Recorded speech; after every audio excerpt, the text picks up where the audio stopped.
Sorry, collected. I had collective. I'm collective. Chosen ones. I had to get out of that energy because it's so emotional. Because the pureness and the love that that man had for his children is growing.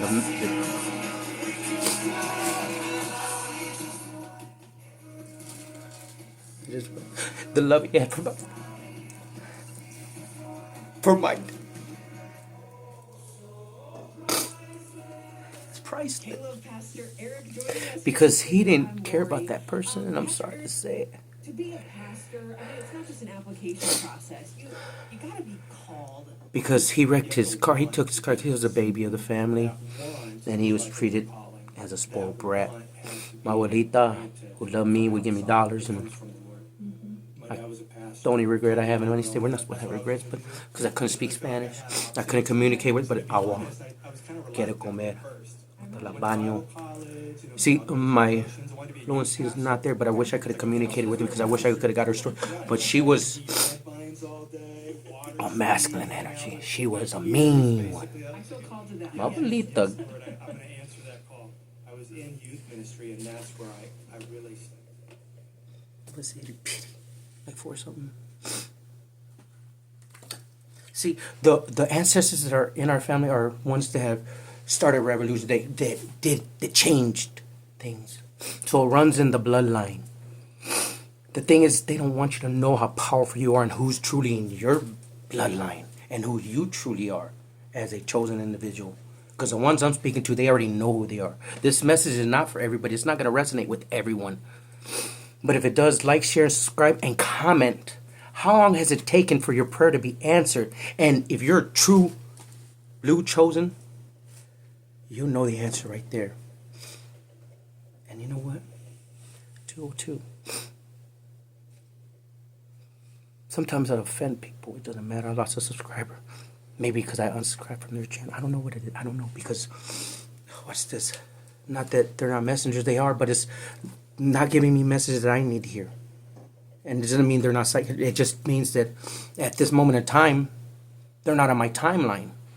It's not that they're not individuals that give messages. Yes, they do. But when you have individuals that put a narrative behind a reading and they think they're a know-it-all, or whatever the case is, that are in their ego, that cannot take constructive criticisms, that understand that everybody has gifts, energies, baby boys, baby girls. Everybody has gifts. We don't need 100 subscribers. I don't even need 1 subscriber, to tell you the truth. Because watch this, it's not about YouTube. It's about changing the world. See, you're doing it here. Watch this one. I am a messenger of the Lord, the Most High, Mother Mary. I am a clairvoyant. I am a psychic medium. I can see the energy around you. I can see who's hurt you, and I can see what shouldn't be around you. So yeah, you should be scared. Because if they say it, well, I am a high priest, because honestly, this is the chosen energy, so this is my energy as well. Because I'm biased in this, but I am a chosen one. Watch this. We all have an energy that is undeniable, undescribable, unbelievable. So when you understand your energy, then you know who I'm speaking to. I'm speaking to an individual that is healed, that is here to help people, that use their story to change other people's lives, that are truly tapped in. And that's it. Energies that are men and women. No gender in tarot.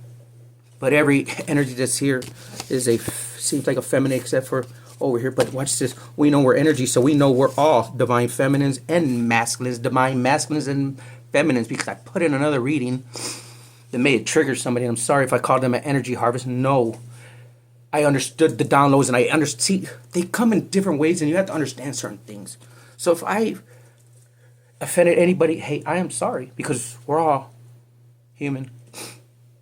I'm 100% on 100%, no, but I'm going to say 95% correct on my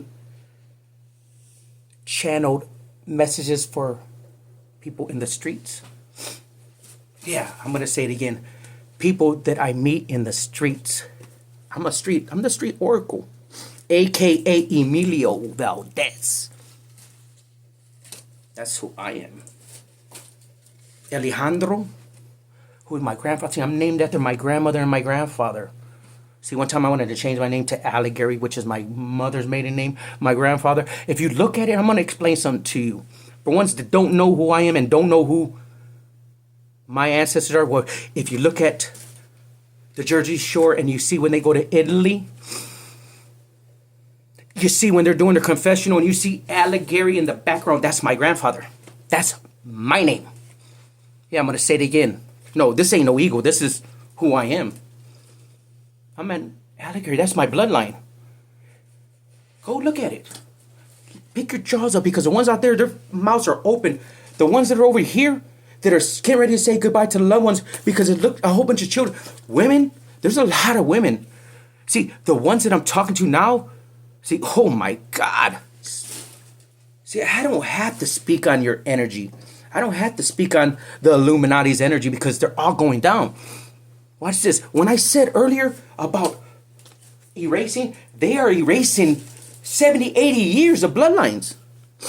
And if this message doesn't resonate with you and you haven't done nothing and you're not a chosen one, then click to the left. But they're erasing your bloodline. See, that you changed destinies.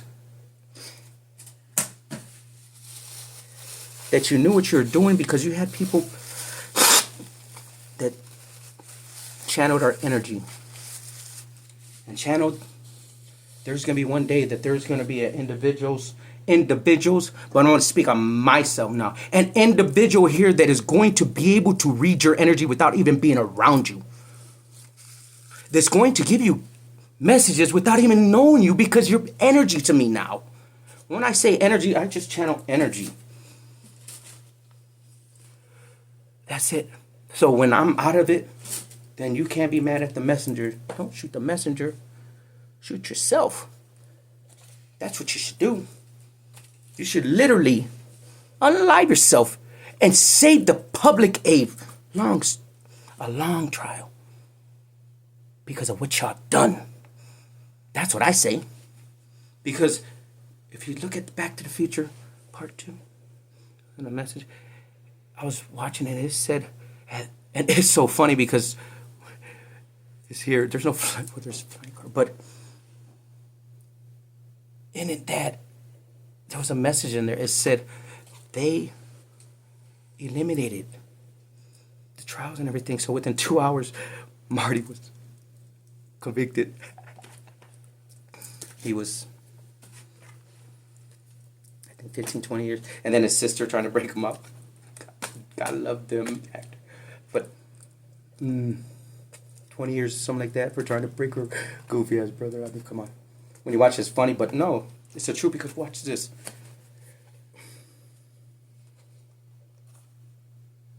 It's stupid how much money is spent on degrading people and trying to prove something. Yeah, you're proven innocent until guilty, but when you have gifts and you're a psychic and you pick up energy, because all I'm going to do is pick up energy.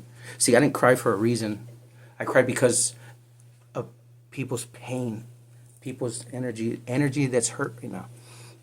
Divine feminine and divine masculines. Individuals that were robbed of their childhood, that there was a narrative set so that you did not succeed, so you did not find out who you truly are. So yeah, the FBI questioned me when I was like, what, I think 7 or 8. They came to my uncle's house when I shit in my pants. For some reason, I used to piss my bed and shit. I don't know why. I couldn't just like... But I always get up because shit. But I know I'd get my ass whooped with my uncle for sure. And then me shitting my pants and I was like, what the But I don't know. But then they come upstairs. I know they had to smell it. But I'm sitting like, hopefully my uncle does. See, that man loved me. Uncle Luke. Loopy may be significant. Rose. But that man loved me so much. He explained something to you. I'm gonna tell you what. Yeah, he was in the Vietnam War. I love that man. I cried. Uncle Luke was my father figure. He loved me as his own. He told me he was gonna whip me, and he explained it. I never believed him when he said it's gonna hurt him more than it's gonna hurt me. I'm like, yeah, right. You're not the one that has to pull your pants down and hold the pole and get the switches from the leather belt. And like I said, he didn't beat you because what's this? What he did is he explained something to you, and he said you're gonna get 3 switches, depending on what you did. You know, that's why my aunt was always jealous of my brother, because he didn't love nobody more than he loved others. It's just my brother was older and he was able to do more things than we were. See, my dad said my aunt was evil. She would make fun of handicapped children. And like I said, my cousin Juan, he wasn't handicapped, but he had to wear the helmet or something, because when you make fun of people and you think, well, this is how you get punished. That was my cousin Juan. Juan may be sniffing, but he was my road dog. I mean, I didn't mean to turn him away, he stole, but he was like, dang, shit. That's my nigga, though. But his course took him to, the pen, and like I said, Pete, just a little older. A nigga, but he knows what's up, too. So you don't have to know a person's, you say prayers for them. His life is down the hill because of what he did to your mom, to my mother. But you may have had somebody take advantage of your mom's, or he may have came in and just stole everything, stole your inheritance. When I say stole the inheritance, I mean, come on. Adam, my mother's husband or whatever, boyfriend, the one that loved her, that he died. But he bring my mom here. See, my mother came and visited me a couple times. We didn't talk. I mean, to tell you the truth, we only talked maybe once. I had to call my mother. She really didn't call me, but I got Social Security. So I was like 18. Shit. Still worked. I mean, but see, I didn't really have to work too much, but I wanted to. I mean, shit, I wanted extra things, but I bought all my clothes. But what's this? Yeah, my dad borrowed money. I had to help him out because he was an alcoholic. I mean, shit. Want to hear a story? You're going to hear story time. I'm there with my friends getting dropped off. I cannot believe it. We partying. I was a gangbanger. Shit. I mean, what's this? When you was junior, senior, high school, and you're known and nobody fucks with you because you done fucked everybody up and you taking the biggest motherfuckers out. You ain't got to worry about shit. And I was cool with everybody. But you motherfuckers knew what's up there. They scared. And that's not having an ego. That's just telling the truth. Because that motherfucker that jumped me, what? Johnny Cabello. Johnny, maybe? That motherfucking brother that jumped me at the party. Oh, yeah. When we went to the house, yeah, he didn't want to come out. But you know what? He got slashed next week. See, I ain't walking car. That motherfucker jumped me.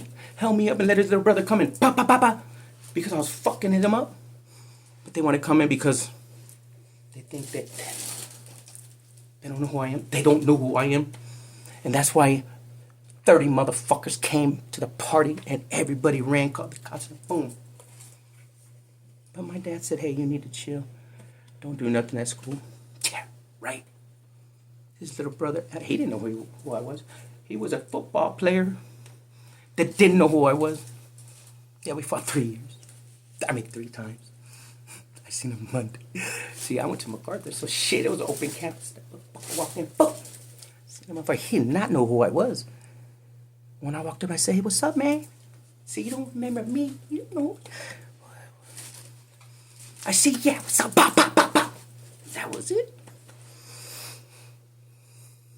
Hey, what you want me to do? Bobby Crow, too. Football player picked on me when he was 6th grade, beat me up.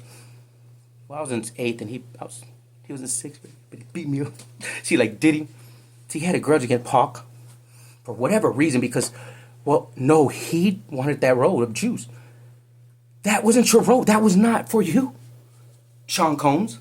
How can you be angry at an individual, truly jealous, because you're a single child with a sister that didn't love nobody but yourself because your mother gave you everything? Your mother tried to show you right. made you go to college. But watch this. When you don't have a conscience because your father was murdered because he was going to be an informant, well, the apple doesn't fall far from the tree, I'm going to say. Because I thought your father was taken on a drug deal. No, your dad was killed by, what, Frank Lucas? Yeah, Sean Combs' dad was, and it's right there. See, you're talking about Harlem. You're talking about, word is fast. Frank Lucas was a kingpin. There was many kingpins. They struggle for power, but that when you have geniuses and this is what it is. It's study. It's like, okay, but the government was bringing over the drugs. See, they know what they're doing. They went and invaded, but the poppy seeds, see, they knew they just didn't realize the money that truly changed. Money changes an individual. See, they don't understand its energy, and it can be taken as fast as it's given because it's given by the Lord. 16 as I'm telling you this message. See, when he gives you something, he takes it. See, I guess I'm rambling. I guess I'm going off, and I'm just telling the truth now. Because you need to know the history of everything to understand who you truly are as a chosen individual. Because you signed up for this lifetimes, and you came in understanding, not realizing. But you're here for a purpose, and the ones I'm speaking to have been on this journey already, and they're understanding. So if you have had a prayer answered at whatever time, then leave it in the comments. Like this video, subscribe, share. If you don't, it doesn't matter. Because I'm going to tell you how this works. True intent, when I put a message out, it doesn't matter if you see it, if you like it, if you don't. Yeah, it's seen. I know we're seen. I know how many people see it. It means that you cannot change destinies. You cannot change you cannot change what God already has set forth. Because, like I'm going to tell you, you knew who we were. You were told about the energy. You didn't know who truly we were because you shouldn't really leave comments on when people were truly giving messages. And then you're saying, yeah, it's me, yes, yes, because then they already pinpointed your energy. They know. And then that's it. Yeah, they took my first channel. And they were putting out messages at me. Come on now. Blocking messages. It didn't matter because truly at that time, it really doesn't matter. Because in the very beginning, yeah, I was already clairvoyant. See, all you did was allow my gifts to enhance and truly to understand who I am. See, the journey was already started. It wasn't, you don't do something like I didn't get my pull sticks until I was ready because, but yeah, I like to have my sticks, but then somebody thinks I want to say you think you're better than something because you got to have post. No, every stick I go to pick up, it ain't got no tip on it. So shit, I want to shoot with my sticks. Yeah, and I like Dukazi. I like nice sticks. Does that make me conceited? No, that means I like quality. And everything I have, I work for, and it's mine. Just like I have a stick that has over 30 signatures on that motherfucker. Thanks to the good friend of mine, Bobby Brown, may be significant. Your name may be Bobby or your Brown or T Jakes. I don't know why but yeah, I got a stick that's signed by the greats. 30 years. See, people want to say it's fake. It ain't fake. Bobby was my neighbor. He was a hustler. I mean, I picked his mother up. That man came to cry. Picked his mother up from Florida. A woman that needed it because that man came and cried. But could I go? I told him no. But see, he was stingy. See, God rest his soul. But Bobby was greedy. So I told Bobby, I said, look, man, if you need my help, I said, we got to go now. He said, well, I rented the car and I can't go till Monday. No, I said, man, you got to go now. We got to go now. I said, I got a job. I said, I can't take off 3-4 days. I said, we got to go. See, you're just crying. And I said, let's do this. Yeah, we rented my daughter's car. See, he wanted to change the narrative. No, his mother, that lady was such, my bro, was such a beautiful individual, but was taking advantage of her life, including her sons. Because he was like, where's all my money going? She's in the nursing home. They're stealing my money. He didn't really care about his mom, but he did.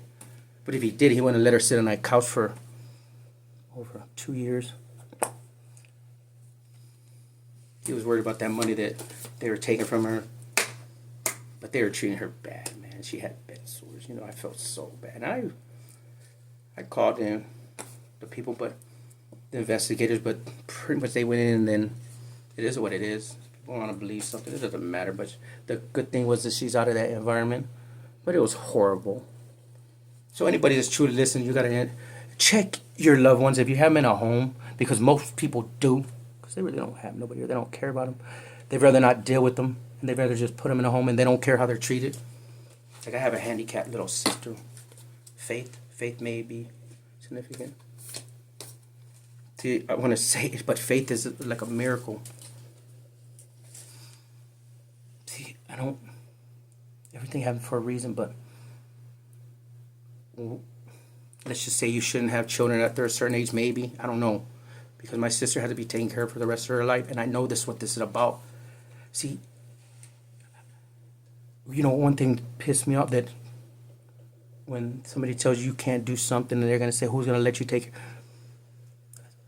See, my little sister has to be taken care of. See, I know my sister can't take care of her forever. I know she gets frustrated. I love her. But see, when we're unhealed, hey, sometimes we may yell at a person, hey. But I don't judge nobody. I'm not here to judge anyone. I'm just here to give messages. See, whatever you do behind closed doors, who's you are outdoors. See, again, people don't want to change. They don't want to heal. Some people like to be hurt, and they like to hurt other people. I don't know what it is. Honestly, because I never hurt anybody intentionally. I truly never did. For what? I did fuck motherfuckers up that beat me up or some shit. I mean, fuck. I fucked Bobby. I broke that motherfucker's nose, dude. Yeah, I was pissed because you got blood on my ass. See, what the fuck is wrong? I had brand new gear on. Fresh. Like, what? I told nobody to get in. But see, he bullied me when I was in middle school for no reason, because he was a jock and the girls liked him. Yeah, I could say he was a good-looking kid, but at that time it didn't just. I mean, you can know who's. I mean, come on. It has hair under their arms. See, I'm a late bloomer, so I didn't have no hair. I was shy. I like my little babies. I ain't got no hair, my balls. I'm a late bloomer, but see, listen. See, I'm a lover, not a fighter. See, when you truly listen, and that's, I guess, how you maybe not really manipulate, but you understand the individual, and just listen. See, I know how a woman you can send chills up down their body, because they told me. Shit, I made sure anybody they remember, and I'm not really forgettable. I mean, I am. I mean, shit. First ones they do. Come on now, are you serious? My love is healing. My energy is, I'm gonna say, nice. My loving is nice. Because, I mean, you put them first. See, you understand. See, there's a difference between love and lust. Not lust, but sex. See, shut it off with the light switch. But you didn't love yourself because those emotions. Because watch this, you understood that prayer that I was answered. The Lord answered my prayer. How long had it been since? How long has you had a prayer answered? See, this message is not for everybody. This is for chosen individuals, for ones that are here to change, that are psychic, that are chosen individuals, that are chosen energies. Because that's what we are, as energy. I don't know who I'm speaking to. I'm speaking to an energy. But I'm speaking to hurt individuals, unicorns, unique individuals that have uniquenesses, gratitude and appreciation. You may be 46, 6, and 4, 10, but you have gratitude and appreciation. See, your gifts are, oh my God, they're so, butterflies, yeah. Backyard, and See, shifts here I already know because the wind, how it was, and I went outside and it's nice. See something about the weather, but something about cold air, something about, like I said, the seasons can be changing already. It could be cold in your areas. I mean, at nighttime or whatever, because I was riding my scooter and shit, it was cold. Towards the end of the night, not, maybe 9 or 10 or whatever, but you go through where the creeks are or whatever, but you're riding on the road and you see I was feeling my nipples were hurting. They hurt because they got, but anyways. But I'm talking about, you might be fall where you're at, or like I said, it might be already 30 below. I don't know. But there's something about that. But there's, because the seasons grow by the woods. Again, you understand it's change. It starts within. It starts to, because you already healed your child, your inner child. The ones that I'm speaking to have already did the work. They've done the work. They understand that whatever was done was not your fault.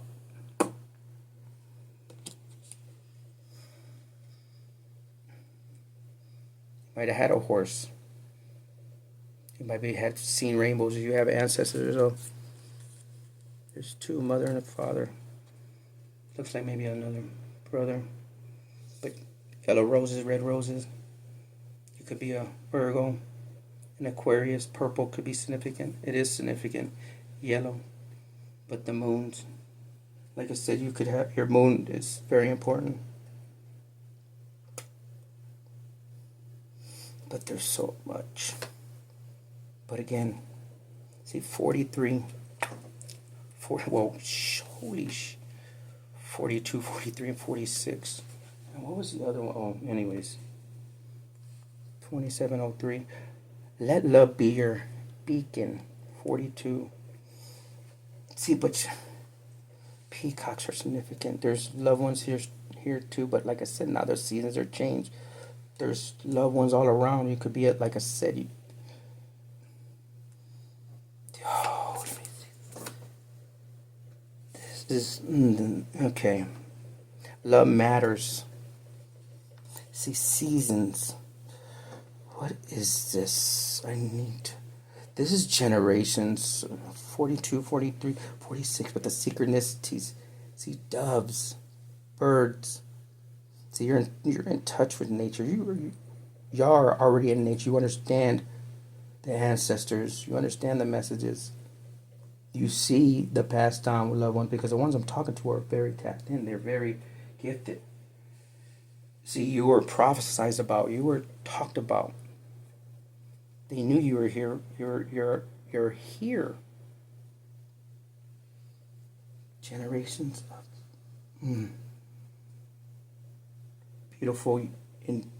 beautiful energy, because that's what it is. Rabbits are significant.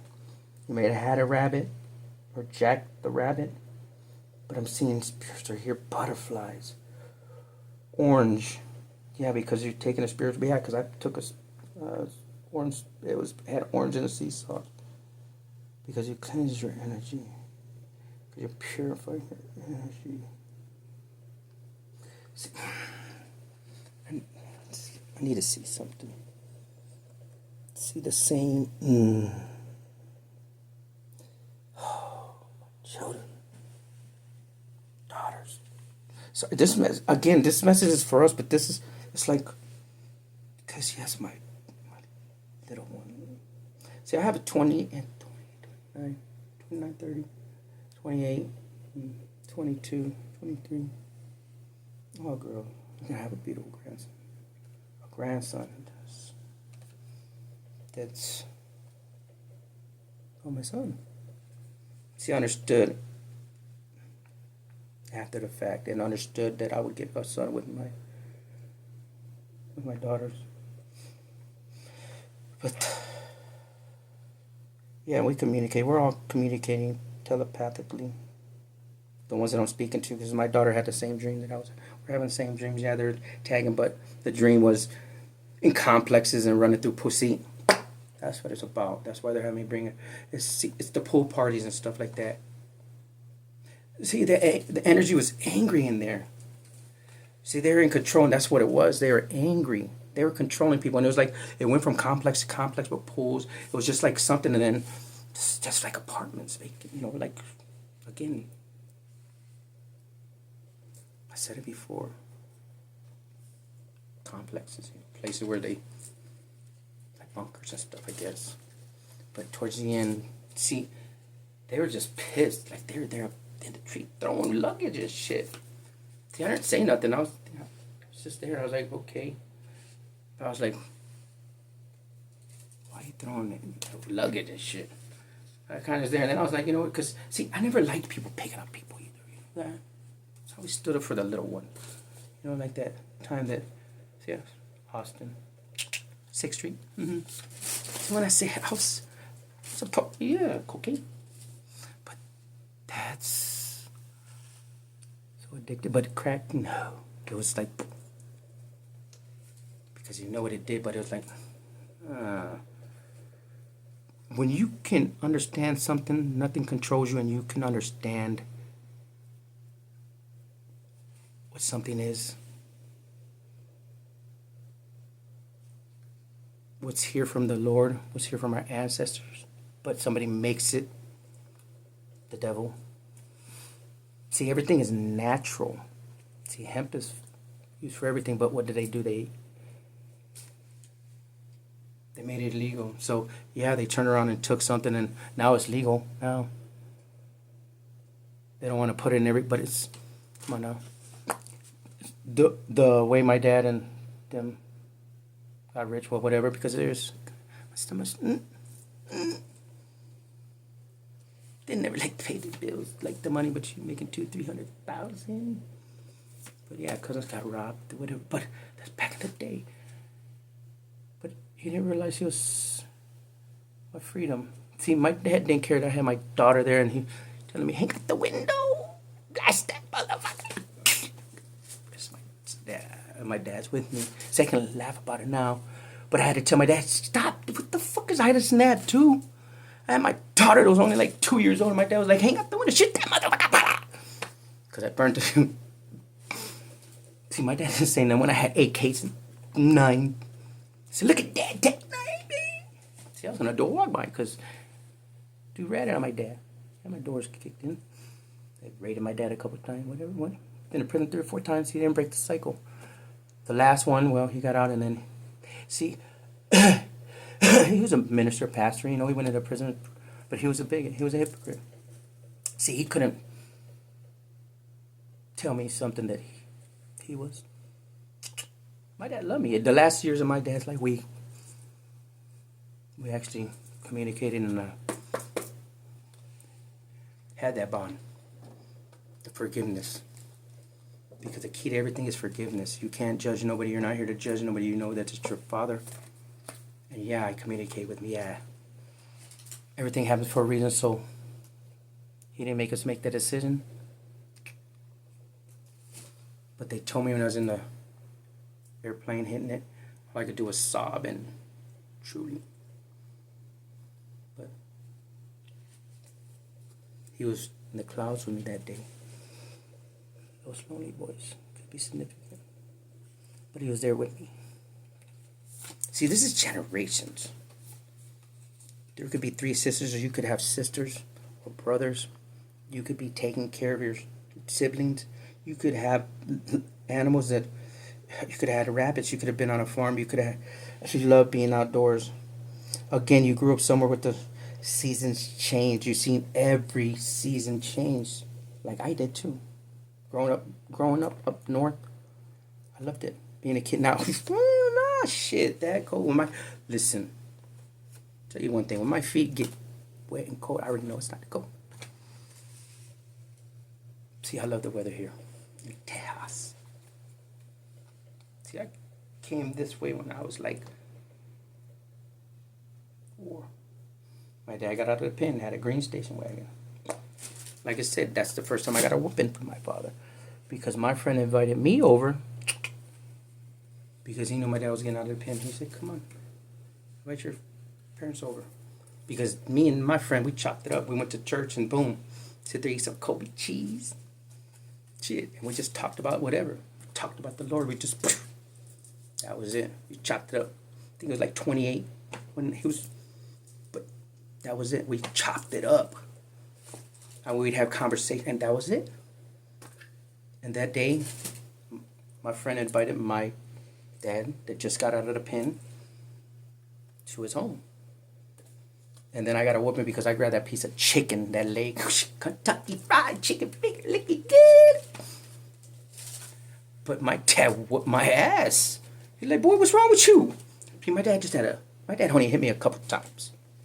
I'm going to say that first and foremost. See, he was my friend, which he should have been my father, but no, nothing like that, because I don't blame nobody. I take full responsibility for me. See, that's the problem. We don't understand. We're responsible for our energy, nobody else. We're not here to blame who our parents were or who hurt us, or that we're a narcissist, or that we don't love ourselves, or that we don't know our own energy, or we think we're God, or we think that we're powerful than the ancestors, the ones that are truly here, the ones that protect us. The ones I'm speaking to are very protected. Believe what I tell you. Anybody that has been hurt by by Sean Combs, or that truly needs just somebody to listen to. See, I'm not here to charge nobody. It's not about nothing like that. Because I understand what it means to be hurt. And the ones that I'm talking to, and I'm talking to a lot. It's sad.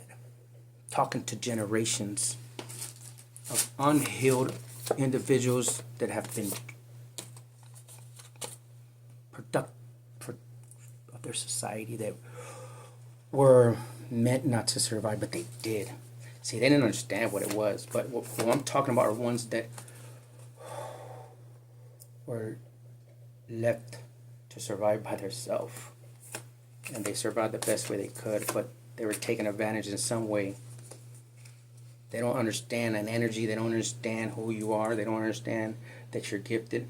The thing is, Sean Combs ruined lives. And if you had interaction with that energy, then you were changed for the rest of your life. 13, 10, 9, 5. I said those numbers for a reason, because at that moment in time, your life was changed by individuals that was so selfish, that didn't care about nobody but himself, because of the gratitude he got from knowing, or not knowing, but thinking he's better than another person, when he ain't no better than the cot that he sits on now. Because watch this, as quick as you get it, as quick as you get taken, because you're never gonna see the outside again, son. And I'm gonna call you son. Kid, what up, kid? What up, player? But seriously, you need to get some help. You need to get some counseling. You need to understand why you are the way you are. Why don't you love yourself? I'm going to tell you why you don't love yourself. Because you're a selfish individual. Your energy is so ugly. I'm sorry to tell you. They don't shoot the messenger, because watch it, I don't know you as a person. But what I'm picking up is just ugly. Sorry, ugly. Ooh, boy, you ugly. And your ass stinks. Because you don't change your drawers. Or you can't. Well, I don't know. Because you didn't wipe your ass. You have I see a whole bunch of shit stained underwear. I'm sorry. That's for some. I'm sorry, don't shoot the med. I don't mean to laugh at your itchy ass. I used to make eyebrows. I'm sorry. Oh my God, let me get. Damn, they clowning. They clowning now. Somebody can't get up. Somebody, they don't get wet no more. I'm sorry. You gotta have lube. You got lube? You got lube? Because you're so dry. Oh my God, the Kardashians, y'all are fucked. Y'all started those churches laundering money. See, I'm a psychic. Yeah, I get messages. Y'all are fucking evil bitches. You use motherfuckers. You turn around and laundered money. You and all those fucking priests. Those fucking... And I'm sorry to cuss, because I don't mean to cuss, but I'm just getting... I guess energy's ugly. All that fucking energy is ugly. Don't get mad at me. Get mad at yourself because you fucking ugly energies. That's who I'm talking to. An ugly ass energy. I'm sorry. I don't mean to cuss. But if you don't like it, well, you don't have to listen. And if I provoke you, well, I'm sorry because you fucking ugly. You're fucking ugly individuals. Y'all's energy is so fucking ugly, it's not even fucking funny. And if I triggered you, well, so fucking be it. You're a fucking piece of shit. You fucking unalive y'all unalive people for no fucking reason, for money and insurance. See, do y'all understand you're all going down? That's why the Rico here. Rico! Because everybody, that's the web. Sorry to say. And the ones behind you too, all y'all are fucking going down. Do you understand the readings y'all are watching? You don't understand your fucking ugly ass energy. I'm sorry to tell you. You're all losing everything. Says God, and you don't have to believe me because I don't give a fuck. If you don't like it, well, fucking click off. 1414. 4114. These are for, this messages is not for everybody. It's for chosen individuals and fucking Sean Combs and everybody else fucking connected to your fucking bitch ass. See, it's not being badass, it's not being an ego, because I tell you what, I will fuck you up. I tell you what, watch this. There's not too many motherfuckers can tangle with me. Even my, whatever I do, watch this. It takes like 3 or 4 motherfuckers to do what I do. Research, whatever I do. See, I'm not the best and I'm always learning, but I'll tell you what, I'll fuck you up. I knocked out the biggest motherfuckers. Because yes, I was little, but motherfuckers thought they could take advantage of a motherfucker. I tell you what, that motherfucker was talking shit to that motherfucker and sorry to cut, but yeah. Because he was talking so much shit to that kid in college, and because you was your frat boys. And he's with his girlfriend and you think, oh, because you fucking the frat. Yeah, we sitting there and I'm just sitting there, I'm like, damn, that's fucked up. Yeah, we had some beer. But see, people like that, they fucking get brave when they got fucking alcohol in their system. And it's the way you were, Sean, you fucking made sure a motherfucker couldn't do nothing. That's where you're wrong. Because all the testing that's being done, all the bodies that are going to be dug up, and the DNA testing that's going to be done, you are fucked. Watch this one. The message, the way it came through, Michael, this is for the ones that accuse that man, and I'm only going to say this. The way it came through, the way he was...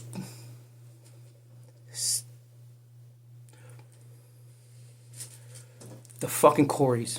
To the one that took his life, the other Corey. See, he's the only one that's going to truly know. And the ones that accuse... See, watch this. That's on your conscience. But... we're not here to judge anyone, but the way it came through, see, it was about monies with the Jacksons. There was a hand in everything. So you want to talk about it? You want to talk about channeling energy? Yeah, his life was taken for that catalog. It was orchestrated by the families. By the family, I'm sorry. Divinely orchestrated for money. For the love of money. For the love of money. See, the other channel song I got was, I'm gonna knock you out. Mama said knock you out. The Lord's gonna knock you out.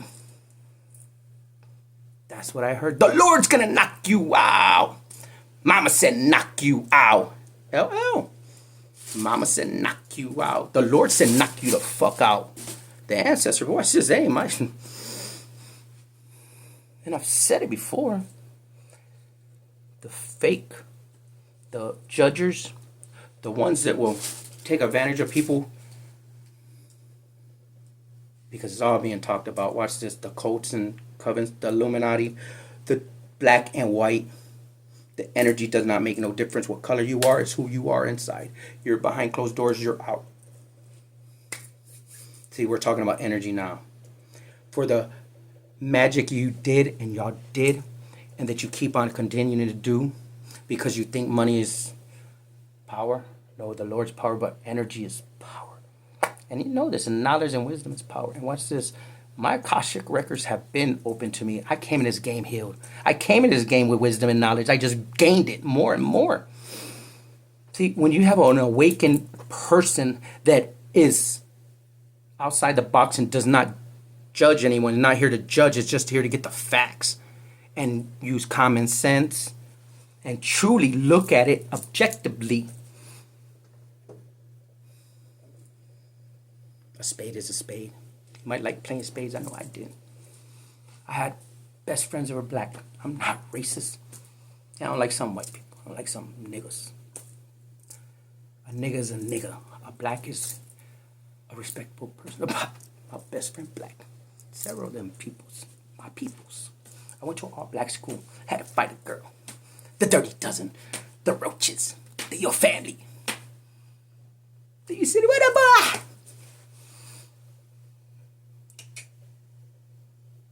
all black school, but I knew they had my back. That's when I found out about gangs. The whole class came down at the end of the day. 30 motherfuckers came down because I got hit on the bus. Went up crying. That's how I knew it. Kids that didn't even know me, I would go over to Troy. All of them. First girlfriend, Denise, redhead. You might have red hair. Ooh, beautiful white girl. But I would go to that ride bike because I live with my grandmother's. It's all black school because I was in special ed. I got yellow bus, short yellow bus. Yeah, they came looking for me. The G.O.D. What is it? No, I'm sorry. Gangster Disciples. Yeah, I seen them outside and then cousins, uncles. But anyways, yeah, they came to look and they knew where my house was. Yeah, I was Liberty in the corner. I was like, fuck.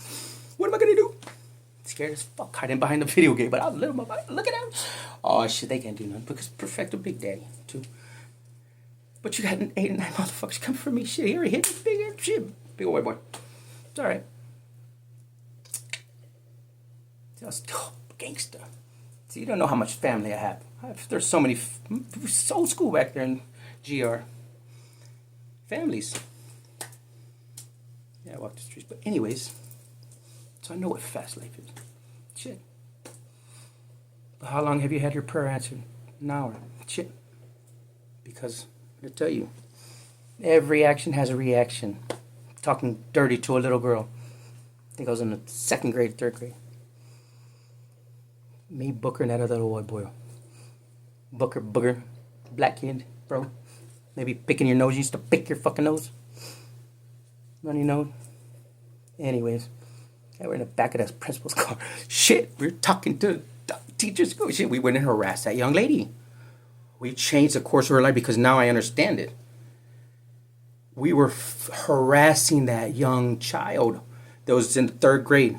Then didn't do anything because we just were fucking bullies. We were horn dogs.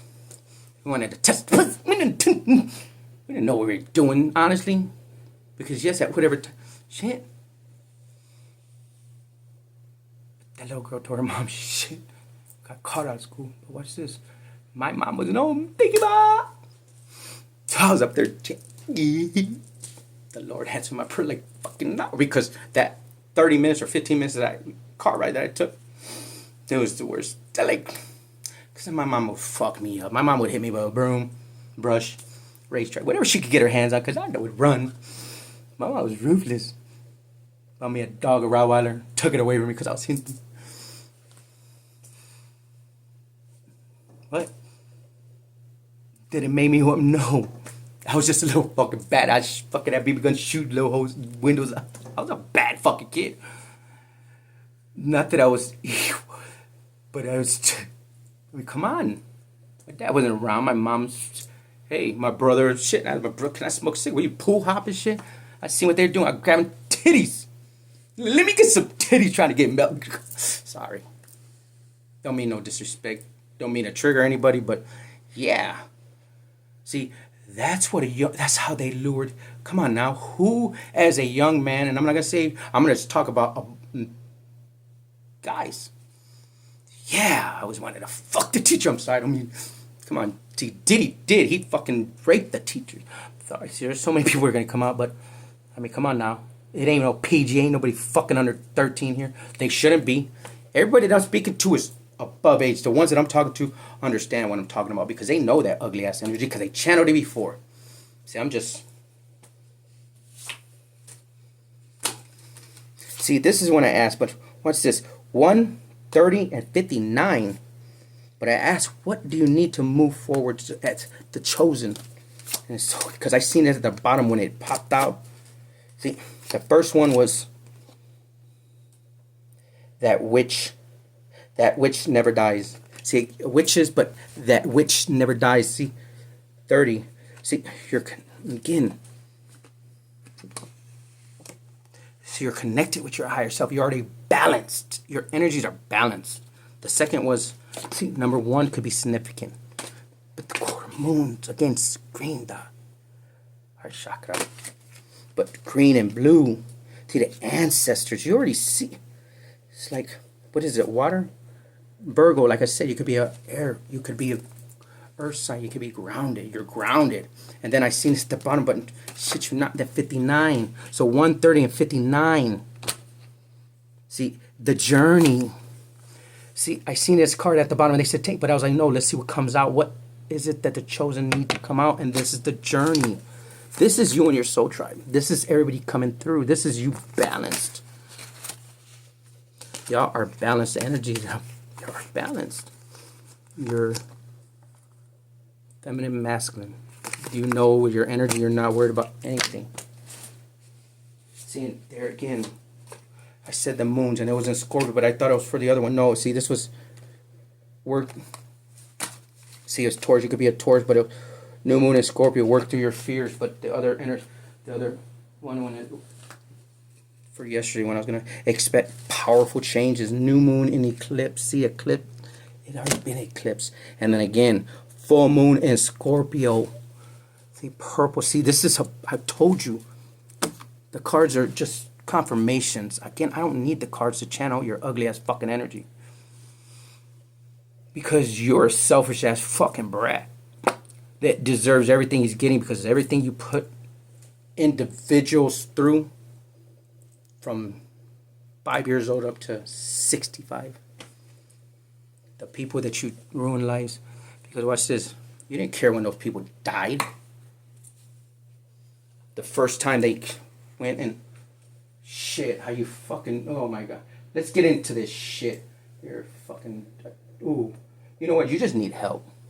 And they know this. They know. See, they know there's, and how do I know? Because here it comes every time I'm channeling. They come on, bang, man. What the fuck? No, them calling my. Look at you. Because watch this. See, one of the defenses, and honestly, I was there listening to a soul brother, and it was so funny.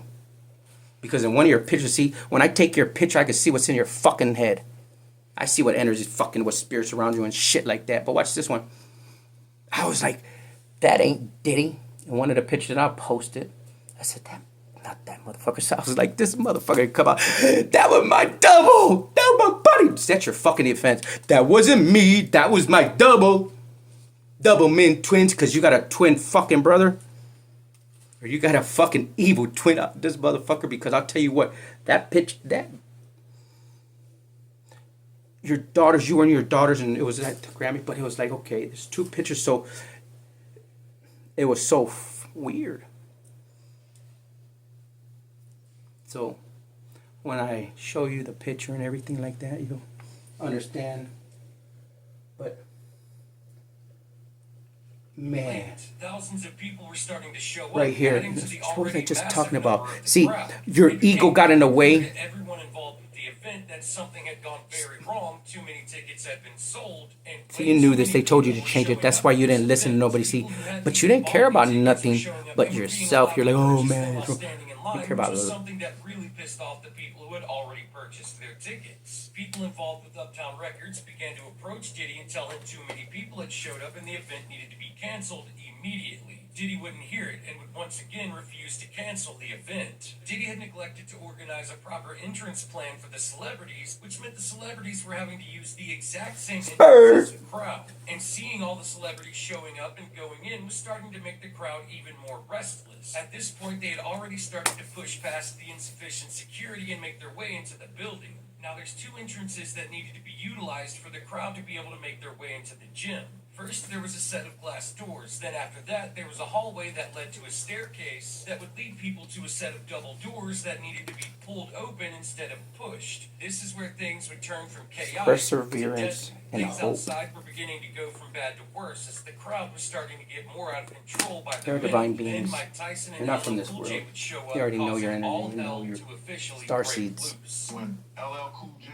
and Mama Mike said Tyson knock you. showed up, Lord said that's knock when you the out. The kind of spirit, the high The priest restless said and knock your excited fucking crowd ass. began to rush Because into the building imagine by y'all the did. hundreds. The Yeah, people y'all at the shit front of the backwards line were like a stuck mother. up against the glass doors, and the people behind them continued to push. Eventually, they would shatter the glass doors and break through. That's when the stampede began to trample people who had fallen down. As people began to rush through the hallway and up the stairs to the set of double doors, they would 55-44. encounter a deadly problem. Remember, those doors needed to be pulled open and not pushed. And with everyone rushing in, the unfortunate people at the front of the line were being crushed up against those double doors. This is where the lives of multiple people would end in the matter of a few minutes. At this point, chaos and confusion had taken hold. The stampede and crush was in full swing. In the pandemonium, dozens of people would be injured and 9 people would lose their lives, including a woman who was 8 months pregnant, who unfortunately lost her footing when being pushed from behind and would end up being trampled over by dozens of people who were just trying to rush to escape the chaos.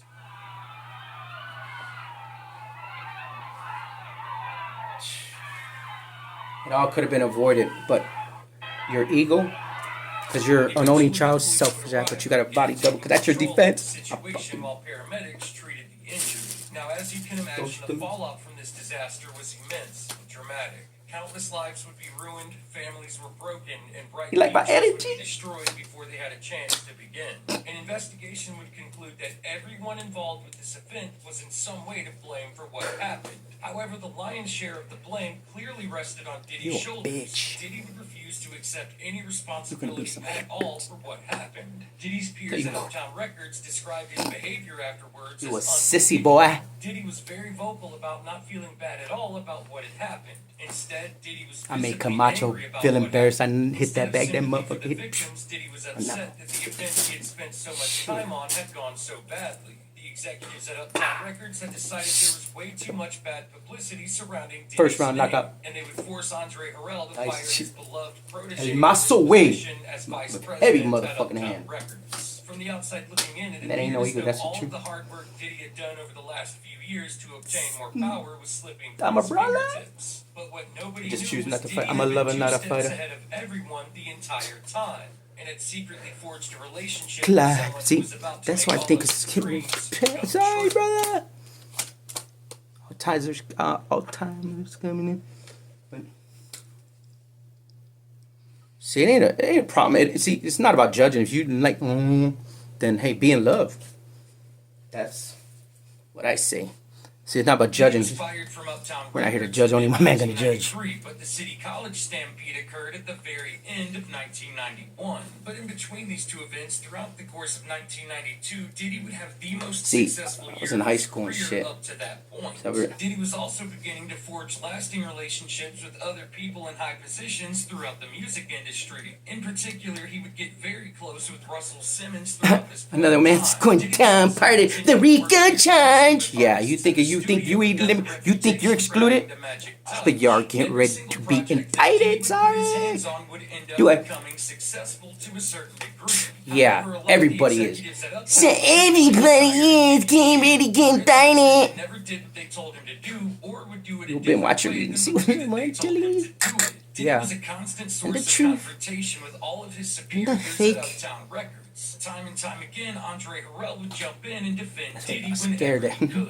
It seemed like Andre Harrell genuinely cared about Diddy, which makes what Diddy was doing What in he was secret doing for throughout this you, entire time what he period could bring you, how he extremely could. duh. Even at this young of Oh, an some age in his evil early energy. 20s, Yeah. he had Somebody's already backs become hurt the us because master y'all of got broke back deception and mine. master manipulator. Then in the summer of 1992, his connections to the streets would pay off big time. Diddy would be given a mixtape from a Brooklyn drug dealer who was recently released from jail. Not only was Diddy floored by what he heard on this mixtape, but he believed he recognized the voice. Years before, Diddy had seen a teenager rapping in a video music box.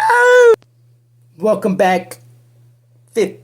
D944. I'm gonna go ahead and let His rise this to power was start a real quick tsunami so of you can get pernicious a. tyranny that left behind multiple dead bodies and countless ruined lives in This its message wake. is not for But everybody, before all that, but for Diddy the was born in chosen. Harlem, New York on November 4th, 1969, to Melvin and Janice Combs. Diddy's father, Pretty Melvin, was a successful drug dealer in Harlem who owned a cab company he would use to distribute his narcotics throughout the city. Melvin was also a very close associate of Nicky Barnes and close friend of Frank Lucas. In fact, Pretty Melvin spent a lot of time at Frank Lucas's house and would often bring baby Diddy over to Lucas's house so his children could play with him. But everything would change for the Combs family in January 1972. The DEA would finally catch up to Pretty Melvin and place him along with everyone in his crew under arrest. But Melvin Combs would end up being released a few hours later while his entire crew remained incarcerated. You see, the DEA really wanted Frank Lucas, so Melvin had agreed to be an informant to avoid prosecution. Unfortunately for Melvin, the DEA was full of holes, and before he even walked out of that police station, Frank Lucas was already fully aware of his intentions. And the very moment Pretty Melvin stepped out of that precinct, his death clock had begun ticking.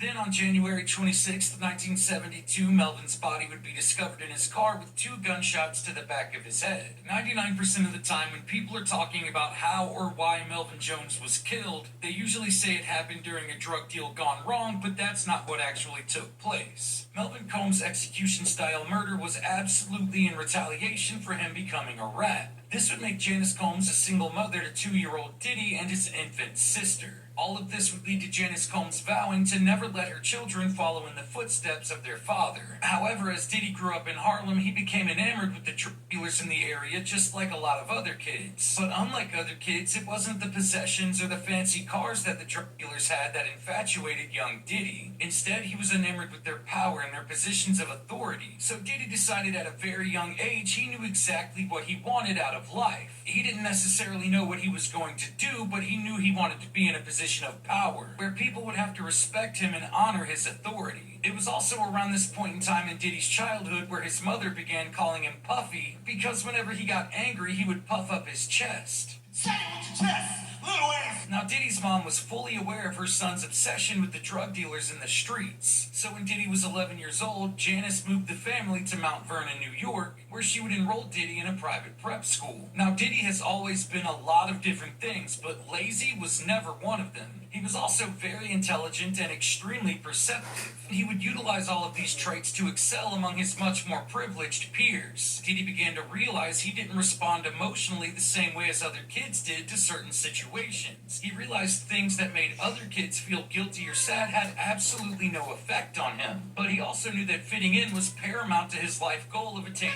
power. So when Diddy was just White a cat might be teenager, he sniffing. began to mimic these emotions What's with his that? peers as a way to manipulate them to get something that he would want. See, you In need other to understand words, an Diddy was individual where they already come a from and who they sociopath truly when are. He was just a teenager. But there was one emotion Diddy had in limitless supply, and that was anger. Diddy had a very difficult time controlling his anger and would often lash out violently or aggressively at very small things. Now, Diddy would also begin doing different things Because to it's earn emotional money. trauma. His first job was delivering newspapers. So let's and at analyze just 14 years an old, he was individual already buying his own psychology clothes. now. He would eventually graduate high school in 1987 and began attending the prestigious Howard University, where he studied business Where he started to administration. Diddy would almost immediately begin to stand Good out people. among his peers in college. Come on. He joined a fraternity and was known to throw the craziest, biggest parties on campus, often with thousands of people in Yeah, we do. attendance. And it was also during his freshman year of college when he started drinking pretty heavily. This would become an extreme problem later in life. And when Diddy was drunk, he had a very difficult time suppressing the emotions that he could handle while he was sober. Liquid King! In particular, his anger, where he would once again violently lash out at people for See, the you couldn't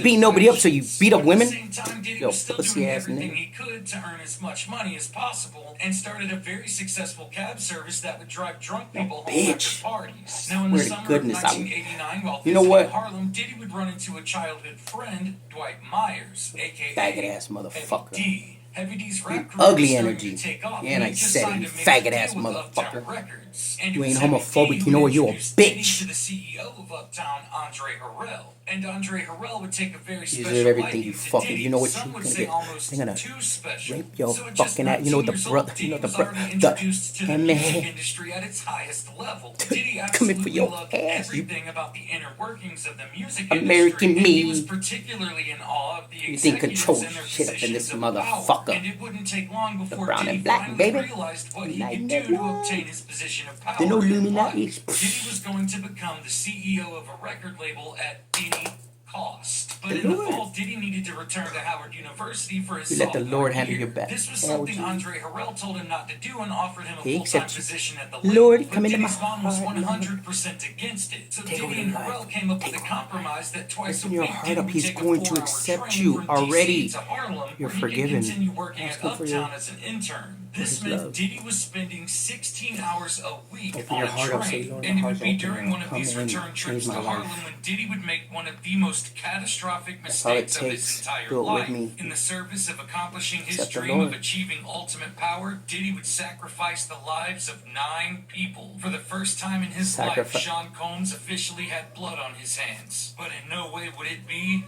the last. So at this point, Diddy's close relationship with Andre Harrell was starting Yeah, to cause a lot of tension. another one in that's Uptown under the Records. RICO. Nobody could understand why Your book Harrell said was you playing favorites with child Diddy so molester, much and giving pedophile him ass opportunities that his motherfucker, dude. peers had been in line for Oh, yeah. months. You know what, And you of are course, this would lead sick. to the majority of his peers at Uptown Because really what I know liking him. Rumors about is Diddy ugly, and Andre and what- Harrell's relationship started to spread around the office. There was a lot more Y'all happening gonna- behind closed doors between Harrell got and special Diddy. thing for But at the you. same time, Diddy was really starting to get a Oh yeah, and feel the for ones came out, the inner workings of Obama, they music sleep. industry, and was It's all starting to take the out. opportunity to People work coming really out the closely with artists woodworks. like Jodeci, Nobody's Brother&C, Heavy has D, amnesty. and a very talented up-and-coming Nobody. R&B singer named What Mary you J. think- Blige. Something that really pissed off a lot of his peers at Was Uptown it was that when Diddy president? was given the opportunity to be in Stacey Lattisawe's The one that music the video white for the what was song it? What You Need. Nixon, Whitewater, Scandal, Norton. This was also See, you Diddy's can't take very first constructive appearance in a criticism. music That's your video problem. You got ever. your egos in But as time went bloated. on, Diddy's work was If starting you would to just suffer listen, because because nobody he was knows being everything. stretched too thin But the between Lord, He knows your school and fate. working at Uptown Lifetimes and Records. lifetimes So on now a we trip from DC checkmate, to bitch, Harlem, because it ain't no Andre Harrell chess. once again offered Diddy a full-time He position thought it was at the chess. It ain't no label. checkers, And this chess. time Diddy would make a decision that caused Right. ripple effects that You still don't know how to play permeate through chess. the music industry to this day and lead to the deaths of nearly 20 people and the ruining of countless lives. Not only would Diddy agree to drop out of school and work at Uptown Records full-time, but Andre Harrell would give him a permanent position as an A&R and vice president of the record label, which was something that once again infuriated his peers at Uptown Records. See, one Now, or two of the things, very because first things Andre Harrell would get Diddy to do was you know the organize energy of massive parties. He the knew energy Diddy of had a lot of pedophiles. They know their own experience energy, doing so this they at know their own college, and kind. Diddy Like fell into the no role really color and quickly. they And it know was at the these energy parties that of Diddy a would start to run pedophile. with They a know. rougher crowd. He would meet and befriend They read Alpo their Martinez. energy. They know who they Alpo are. Martinez had just They know their recently killed Rich ugly Ford, souls. so They being know they'll seen sell with their soul Alpo to was the a devil huge for deal money. Diddy. Diddy was able to They know that. manipulate Alpo Martinez into becoming his friend by utilizing a lot of the tactics he had developed as a teenager to fit in. Diddy's main goal in life was to You ready? obtain absolute Yes. power, so he was beginning to surround himself with as many important Oh, and yeah. powerful Look people at that as they go. That's why I possible. channel all And at this. this point, he was able That's to right. have a legitimate ally in power with Andre Harrell, and on the other side of the coin, in the criminal world, he was now close friends with Alpo Martinez. It was also around this time that Diddy had somehow come into the possession of a screenplay for a movie that was being done by his friend Ralph McDaniels. As Diddy read the screenplay, he began to closely identify with one of the You like the characters catch, in the though. You film. like Diddy would it. approach Ralph McDaniels Watch this and one. ask him if he could Nah, play the role didn't in think the so. movie. Ralph McDaniels Dude. quite literally laughed in his face. He couldn't See, believe just that of give all his people, dick or whatever. Diddy Hey, you know what? identified Watch with this this one. particular Much as character you, in but his movie. And of course, he would tell Diddy no and tell him the part had already been TV. given to somebody else who was perfect for the role. So to Diddy, this person who had nothing to do with him and didn't even know he existed had just beaten him and taken something from Diddy that he really wanted. This infuriated him, and Diddy would form a grudge against this person and vow to get revenge against him at all costs. Now, that screenplay was for the movie Juice. The role that Diddy wanted to play was for Bishop, and the person who ended up getting the role was Tupac Shakur. Without even realizing it, Tupac had just made a very dangerous and capable enemy. What? Diddy didn't have much time to focus on Tupac at this You point didn't. because You he had had no much bigger inkling. problems on You the could not horizon. hold that man. Diddy's And no decision to inkling drop of out of talent. school and work at Uptown Not even Records his full time as brought us to the Pinky day nail. of December Not even 28th, 1991. We've arrived scrapings at of his City feet, the College. ingrown toenails. You ain't even not even compared. Caused the deaths of 9 innocent people So in one of jealous the and envious of a darkest person days that's in New York natural. City's history. Because you have no talent. You just steal the energy and you say, oh yeah. So you could have been great. Andre Harrell would decide to utilize Hard work Diddy's and ability to dedication. throw massive parties by tasking Become him to hold a anything. charity event somewhere in Harlem. Diddy would team This up with longtime copycat. friend Heavy D and decide to throw a basketball game / concert for AIDS awareness at the historic City College in Harlem, New York. Diddy and Heavy D would utilize all of their connections by bringing in some of the most popular artists in the music industry and pop culture at that time, alienated by the majority of his peers at the label. Even though Diddy had just had an incredible year and was achieving compound success at every turn, the decision was made by the executives at Uptown Records to terminate Diddy's contract and position as vice president at the label. And there was absolutely nothing Andre Harrell could do about it. Not a man in From Uptown ball Records playing and appeared dick to greatly sucking. affect him at first. He hated losing more than anything. Oh, yeah, He there had was just enough, very 'cause- publicly lost Wait. in an extremely embarrassing way. Not only that, but his enemies in high positions at Uptown Records had begun talking about him negatively to other executives in high positions at other labels in attempts to make sure he couldn't get a job anywhere else. Sound familiar These with their- executives labeled Diddy as being not just hard to work with, but impossible to work with.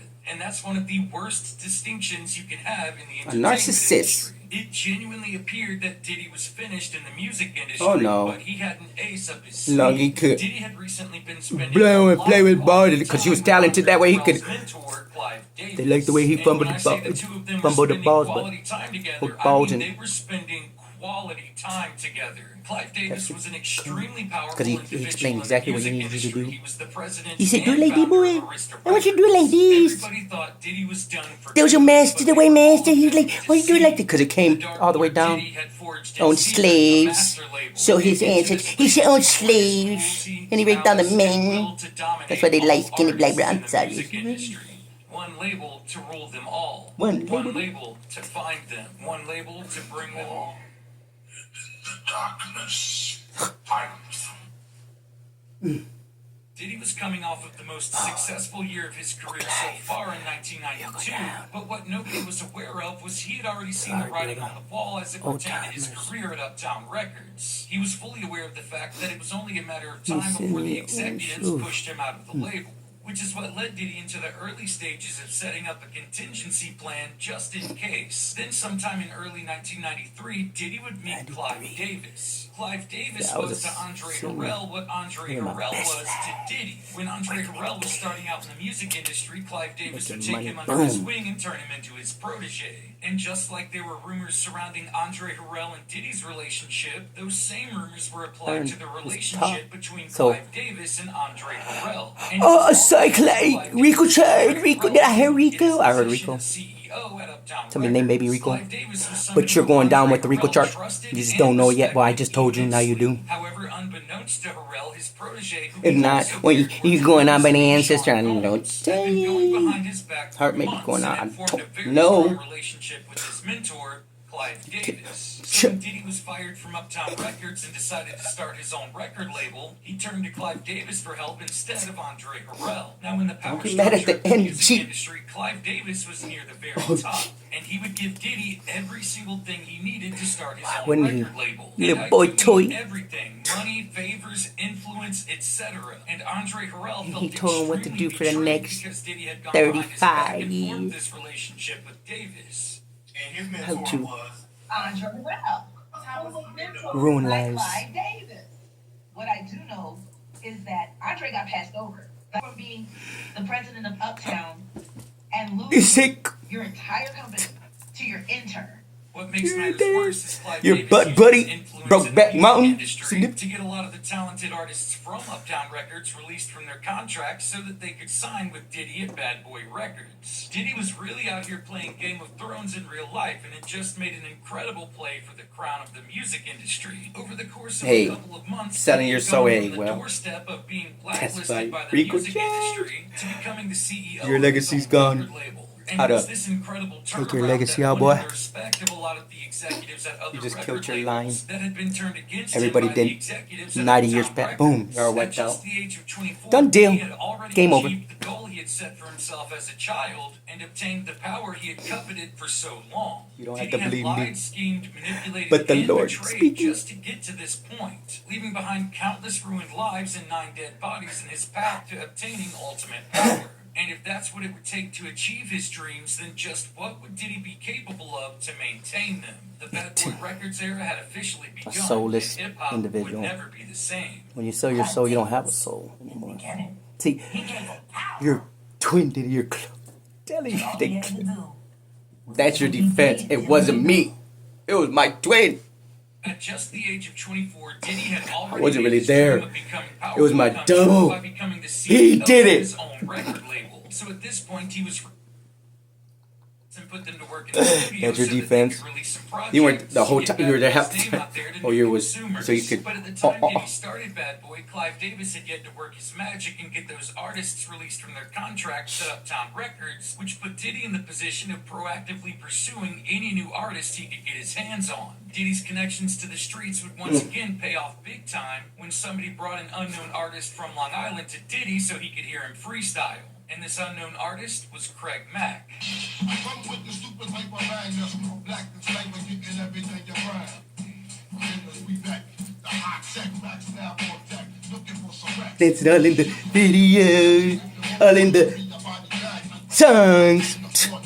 Diddy was very impressed with what he heard out of Craig Mack, and he quickly signed him to Bad Boy, which would make Craig Just Mack told him, Bad mirror Boy up to your Records' first ugly ever ass artist. energy. Craig Mack became Diddy's primary focus, and the two of them rapidly got to work on his album. But everything Damn, was boy, about to you change dying, because Biggie was lad. released from his contract at Uptown Records, and Diddy quickly. You look like your mama stuck a match on your hand, boy. Diddy was well aware of the fact that Biggie was not Talking only the more motherfucker. talented, but he was also the most likely of Crooked the eye, two to become a motherfucker. superstar. Crooked eye, But there was left one aspect of Biggie Look that like Diddy you wasn't struck ass exactly match, super bitch. thrilled about, and that was Big's close relationship with Tupac Shakur. A while before Biggie joined Uptown Records, he and Tupac met and quickly became close friends. Not only that, but Tupac was solely responsible for teaching Biggie a lot about songwriting. What's even crazier Jealous is ass before Biggie people. was signed That's to like- Uptown Records, he was just about to join Thug Life. So despite what a lot of people have to say, Biggie and Thug Tupac Life, baby. were in fact very close friends. Nah, at let's one stop. It's a point way of in time. life. As far as See? Diddy was Change the concerned, he saw mentality, Tupac change as a the rival mindset. because he had held a grudge That's- against him ever since he that's had what they won the want role you to of believe. Bishop in the movie Juice over Diddy. Now, as soon as Biggie joined Are you Bad for Boy, real? Craig Mack was no longer Diddy's Boy, you primary suck. focus. Not only that, but when Biggie was released That from was his for contract you? with Uptown, he was also able that's to somebody bring you don't with him even- his completely finished you album, envious, Ready to jealous Die. Now, Diddy had planned energy, for Craig like- Mack's album to be the very first project Bad Boy See, Records that's the problem. ever First thing released, until wanna-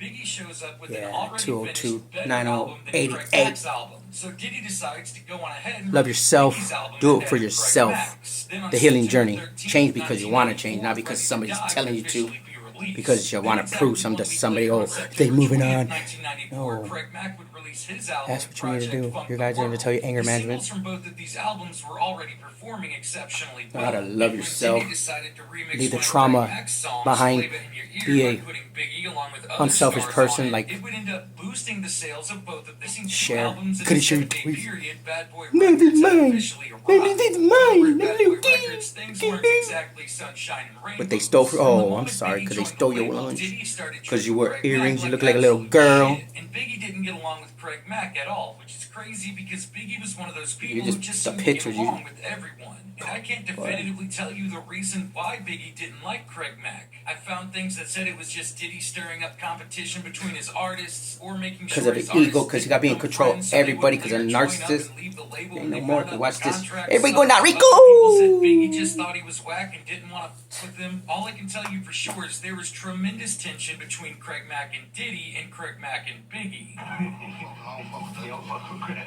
Got a complex. Never loved yourself. Now is when we need to pump the brakes truly a little thought bit and take a like trip you to did. Atlanta, No, Georgia. you didn't love- L.A. Reid, who has been exposed Your as mama a predator himself, thinking has she just discovered a 13-year-old loving you, you boy think singing at a talent show and signed him sexy to Arista love. Records. You think sexy love? You think sexy love? Things between Arista Sexy love is emotion, something on releasing him from his contract. The kid would end up begging Ellie Reed not to cut him from his contract. Like, share, and subscribe. to You do don't, well, anything to make it's the already the situation tearaway work. work. It's already in motion. The wheels already Ellie turned. Reed came up with an idea to send this 13-year-old boy to New York City to live with Diddy for a year so he could attend something called Puffy's Flavor Camp. Now, a lot of you have been asking, when do we get to the legend of the diddler? When are we going to start Diddler. talking about the diddler? Little Be please careful what you learn. wish for because we're there. And the first person who ever attended Puffy's Flavor Camp was a 13-year-old Usher Raymond. I think Puffy would say, man, you gotta chill. Like, you just a little bit too intense. You know, you gotta relax. I'm not here to party. Let me drink some orange juice. I'm gonna need some vitamin C. Like, I'm too young to even be in here. Why you got me in clubs? So a teenage Usher Raymond has just been sent to New York City to live with Diddy for a year so he can attend something called Puffy's Flavor Camp. On its surface, Puffy's Flavor Camp is kind of a mentor program where young, inexperienced, or struggling artists can go to live with Diddy for a while so he can help better develop them as artists. And while that does appear to be one aspect of what's going on, allegedly You can't have no more Sunny going on than just that. Called Puffy Flavor Camp. There you go.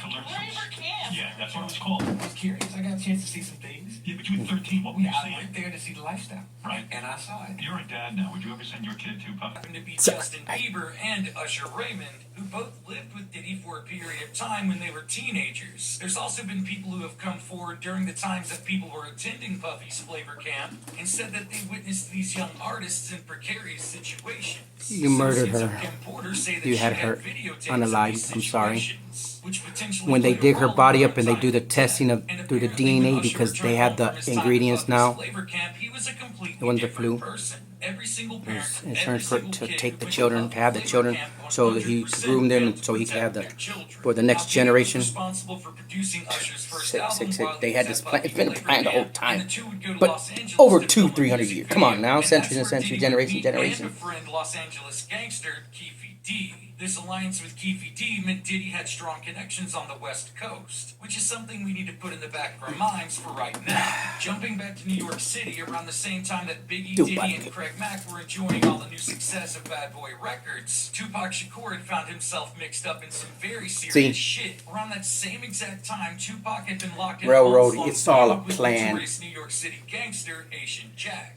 Tupac and Haitian Jack originally met on the set of Y'all Above can't the have Rim and ten. were actually friends at first. Mm-mm. The two would party together all the time and regularly attended nightclubs throughout New York City. Things went bad between Tupac Shakur and Haitian Jack after Tupac, Haitian Jack, and two others No bit were bigger than the arrested Lord, for but assault. Tupac always professed his innocence and kind of pointed the finger at the other suspects in the case, including Haitian Jack. So where's those people that did this?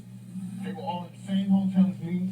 They were all right in the same room as me. Why am I the only one in court right now? Why is the cameras all on me? And in the report, in all these charges, I didn't do nothing. Well, where they at? Why me? I don't want nobody else to go to jail. You know what I'm saying? But I don't want to go to jail for something I didn't do.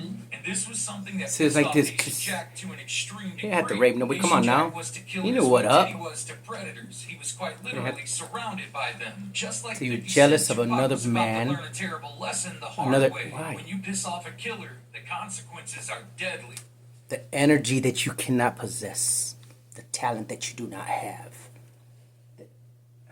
Using Pac to record features for some of his artists. And at some point, Biggie Him must have alone. overheard something from Diddy, Jimmy Henchman, and Haitian Jack because he would warn Tupac to stay the hell away from Jimmy Henchman. Biggie told Tupac if he pages you, ignore it. If he calls, don't answer. And if he tells you to be somewhere at a certain time, do not go. But at the time, Tupac was in a very precarious situation financially. He needed as much money as possible for his legal defense so he wouldn't go to prison for his assault case, which meant Tupac would pretty much take every opportunity he could when he The was ones that offered put a him feature. there. Then one day, Jimmy Henchman repeatedly paged Tupac. Pac would call him back, and Jimmy Henchman told him he Had to would do it give for him the money. $7,000 to do a feature for one of Plans. his artists, See, but Tupac had to do it at Quad Rico. Studios. Completely ignoring the warning from his close friend, the notorious Everything's B.I.G., here now. Tupac agreed to go to Quad Studios to record Told you a I put verse the from one of Jimmy Henchman's evidence all together so artists, which brings us to the night of open and November shut.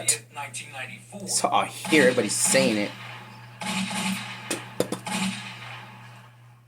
See, When energy Tupac speaks from the Shakur walked into the Quad graves. Studios on the night of November 30th, 1994, he had no idea what was waiting for him. He was summoned there by somebody who was a close associate of Diddy and Haitian Jack, a man named Jimmy Henchman. In the weeks leading up to this moment, Jimmy Henchman had employed Tupac Shakur multiple times to record features for his artists. When looking back on that in hindsight, it's very clear Jimmy Henchman was only using Tupac for those features so that he could later bait him into a trap. In the weeks leading up to the shooting, Jimmy Henchman, Diddy, and Haitian Jack had been seen together multiple times. Then, of course, there's the infamous warning Biggie gave to Tupac, telling him to stay away from Jimmy He Henchman. did and warn, Haitian you know, and Jack. That that's a serves as person another equal to, you know, indication it's of like, Diddy's potential involvement, but- because at some point but he's not Biggie must everything. have overheard something between So- Diddy, Haitian Jack, and Jimmy Henchman. Now, prior to Tupac's arrival Like, at Quad the- Studios, the Diddy, ego get Jimmy over. Henchman, and Andre Harrell were all upstairs along with Biggie and the members of Junior Mafia. Biggie actually wanted to use Tupac for a feature on one of Junior Mafia's songs, so he told Lil C's to go out on the balcony and keep an eye out for Tupac and to tell him when he got there so Biggie could go downstairs and talk to Tupac about it then. Meanwhile, Diddy was acting very uncharacteristically. He seemed nervous and was pacing around. He kept going out to the balcony and looking down, then turning We're being around and going haunted back every inside, where he'd night. go back in and sit down with Andre Harrell and Jimmy Henchman, and the three would begin whispering. People who Everybody's knew was gonna getting have to pop haunted. in Haunted house the is Quad Halloween. Studio with Jimmy Henchman, and that was Andre Harrell and Puff. So Puff knew.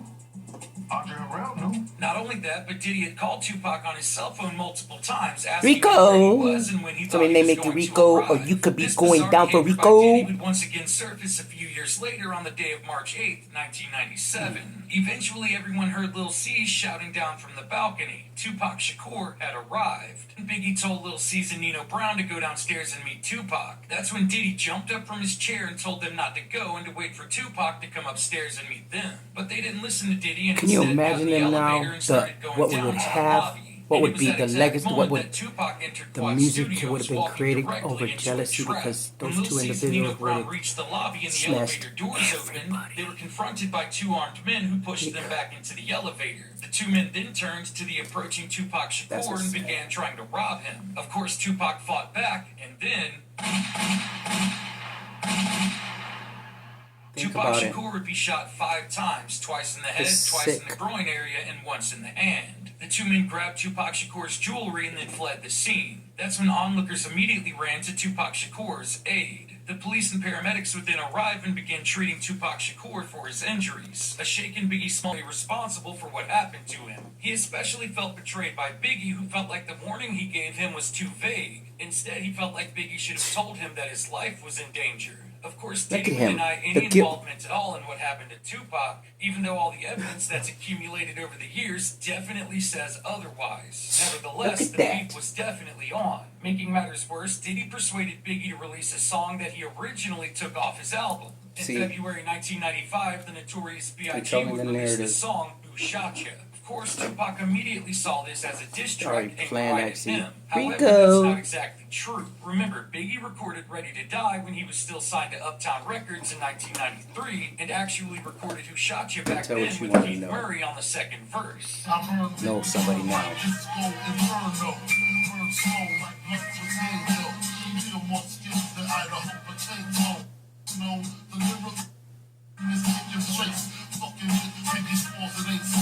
But at some point, Diddy and Biggie went back into the studio and re-recorded the song, removing Keith Murray and adding Biggie to the second verse and putting ad-libs by Diddy that said East Coast and 9-5. So Putting regardless of you in Bad it. Boy's intention, Who Shot You would only serve to fuel the flames of a simmering beef. Which brings us to February 3rd, 1995. The annual Source Awards were being held in New York City with both Bad Boy and Death Row in attendance. And that's when It's this cool. Anybody No. out there want to be an artist and want to stay a star, don't have to worry about the executive producer trying to be All in the video.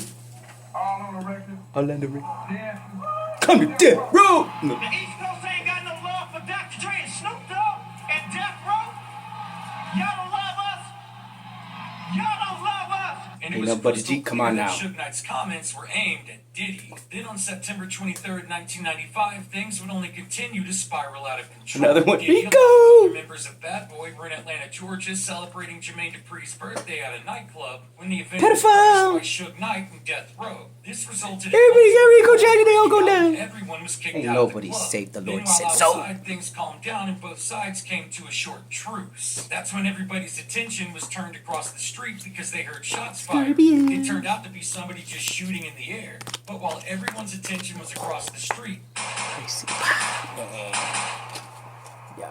shots would ring out right beside them. Everybody would hit the ground as the gunman fled into the Everything's shadows. been returned to Eventually, ancestor, everybody returned would return everything. to their feet except for one person. magic. It would turn out that Suge Knight's best friend had just been shot and killed. It was later discovered that it was a member of Bad Boy Security who pulled the trigger. The East Coast-West Coast War just had its first casualty. Not long after, Tupac was released from prison, and he would immediately head to the studio. And that's where he would record one of the most Made y'all sick. disrespectful diss tracks in hip-hop Boys. history, Hit 'Em Up. 1996, once again at the Soul Train Awards, as members of Bad Boy were on stage performing, Death Row showed up rolling hundreds of people deep. This caused everyone from Bad Boy to quite literally run for their lives. This incident Now extremely you're really embarrassed gangsta, Diddy, who like- immediately got to work on plotting That's revenge on Death Row Records. Now remember when I said this? Keefy D. This alliance with Keefy Real D meant gangsters. Diddy had strong connections on the West Coast, which is something we need to put in the back of our minds for right now. Just one night 26 after the is Soul Train significant. Awards, Diddy would meet with Keefy D and offered him $1 million to kill either Tupac or Suge Knight. And he tells Keefy D, I just need you to take care of this situation with Suge and Tupac. See, it doesn't matter where the check went. Offered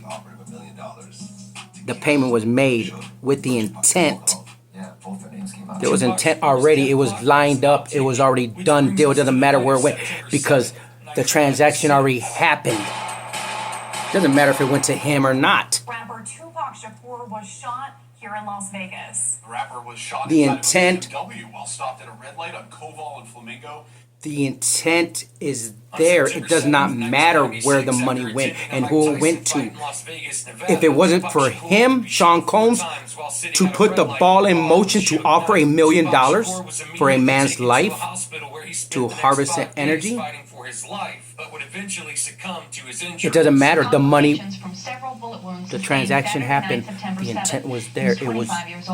As soon as news of the shooting made its way back to New It doesn't York matter City, where the money Diddy would went, call it already- Keefy D and ask him, was this us? And of course we all know the answer to that Laundered. question, which meant now Check. Diddy needed to pay The Keefy companies. D $1 million. Everybody's guilty. Diddy would then give the check to somebody he trusted to facilitate the transaction, and that check would end up being seen by numerous people. See? However, the person Diddy handed that check to was a Does shady. not matter. It doesn't matter if it's shady. He's part of the organization. That's why it's RICO. Intent was delivered. KVD's hands, the FBI had no tangible evidence of Diddy's involvement. Yes. And Zip was supposed to give Companies, money to everybody Keefy now. Yes. But Sony, all y'all going down. RICO charge. Right, think about it. If you gave the money, fucking will be in prison now.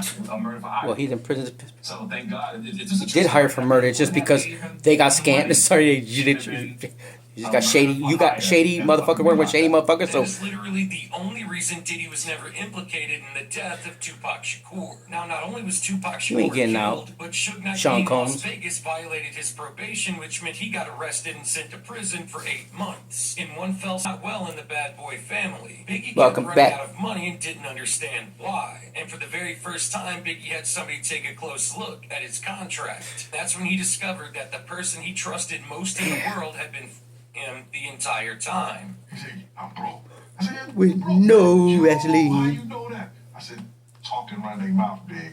Biggie would approach Diddy and ask him to have his contract restructured. Agreed. And with a demeanor so cold, it actually shocked Biggie. Confirmation. Diddy told Biggie he could only get a new contract if he Kitty said fulfilled so. all the obligations of his current contract. Speaking. Biggie decided to handle all the obligations of his current contract, and then he was going to leave Bad Boy Records. Now, initially, Biggie signed a 4-album deal, and the entire reason Life After Death was a double album was because Biggie was trying to speed run through the rest of his contract. Things between Biggie and Diddy got tense quickly. Not only that, but Big was having a difficult time finishing songs because he had just lost his passion for anything related to You Bad Boy. getting fucked with no Vaseline? What the fuck?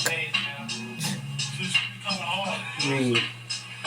But you gotta be on my record because I have no talent. Without you, my record not gonna sell. Come on now. But too much ball Combs got no talent. Y'all suck. Not only that, but his focus wasn't primarily on Bad Oh yeah, Boy you harvest Records. energy. He was also trying to You get steal other another people's contract work and you with say it's someone yours. No, it else. ain't yours. Things started to look really good for Biggie's future after he was drafted a contract with Rockefeller Records worth well over $60 million that multiple people saw. He was gonna take care of everybody The there. contract was for so many years for like 62 million. It comes out to like $62 million. Biggie was leaving Bad Boy. It was 100% going to happen, and there's no way that Diddy didn't know. Diddy hates losing, and he was on the verge of losing his biggest 'Cause cash he cow, can't so share his decided toys, something 'cause needed he's to be done. selfish. Then in March 1997, You can't see. Diddy somehow talked You can't share no Biggie into going to toys, LA. 'cause At you're first, Biggie selfish.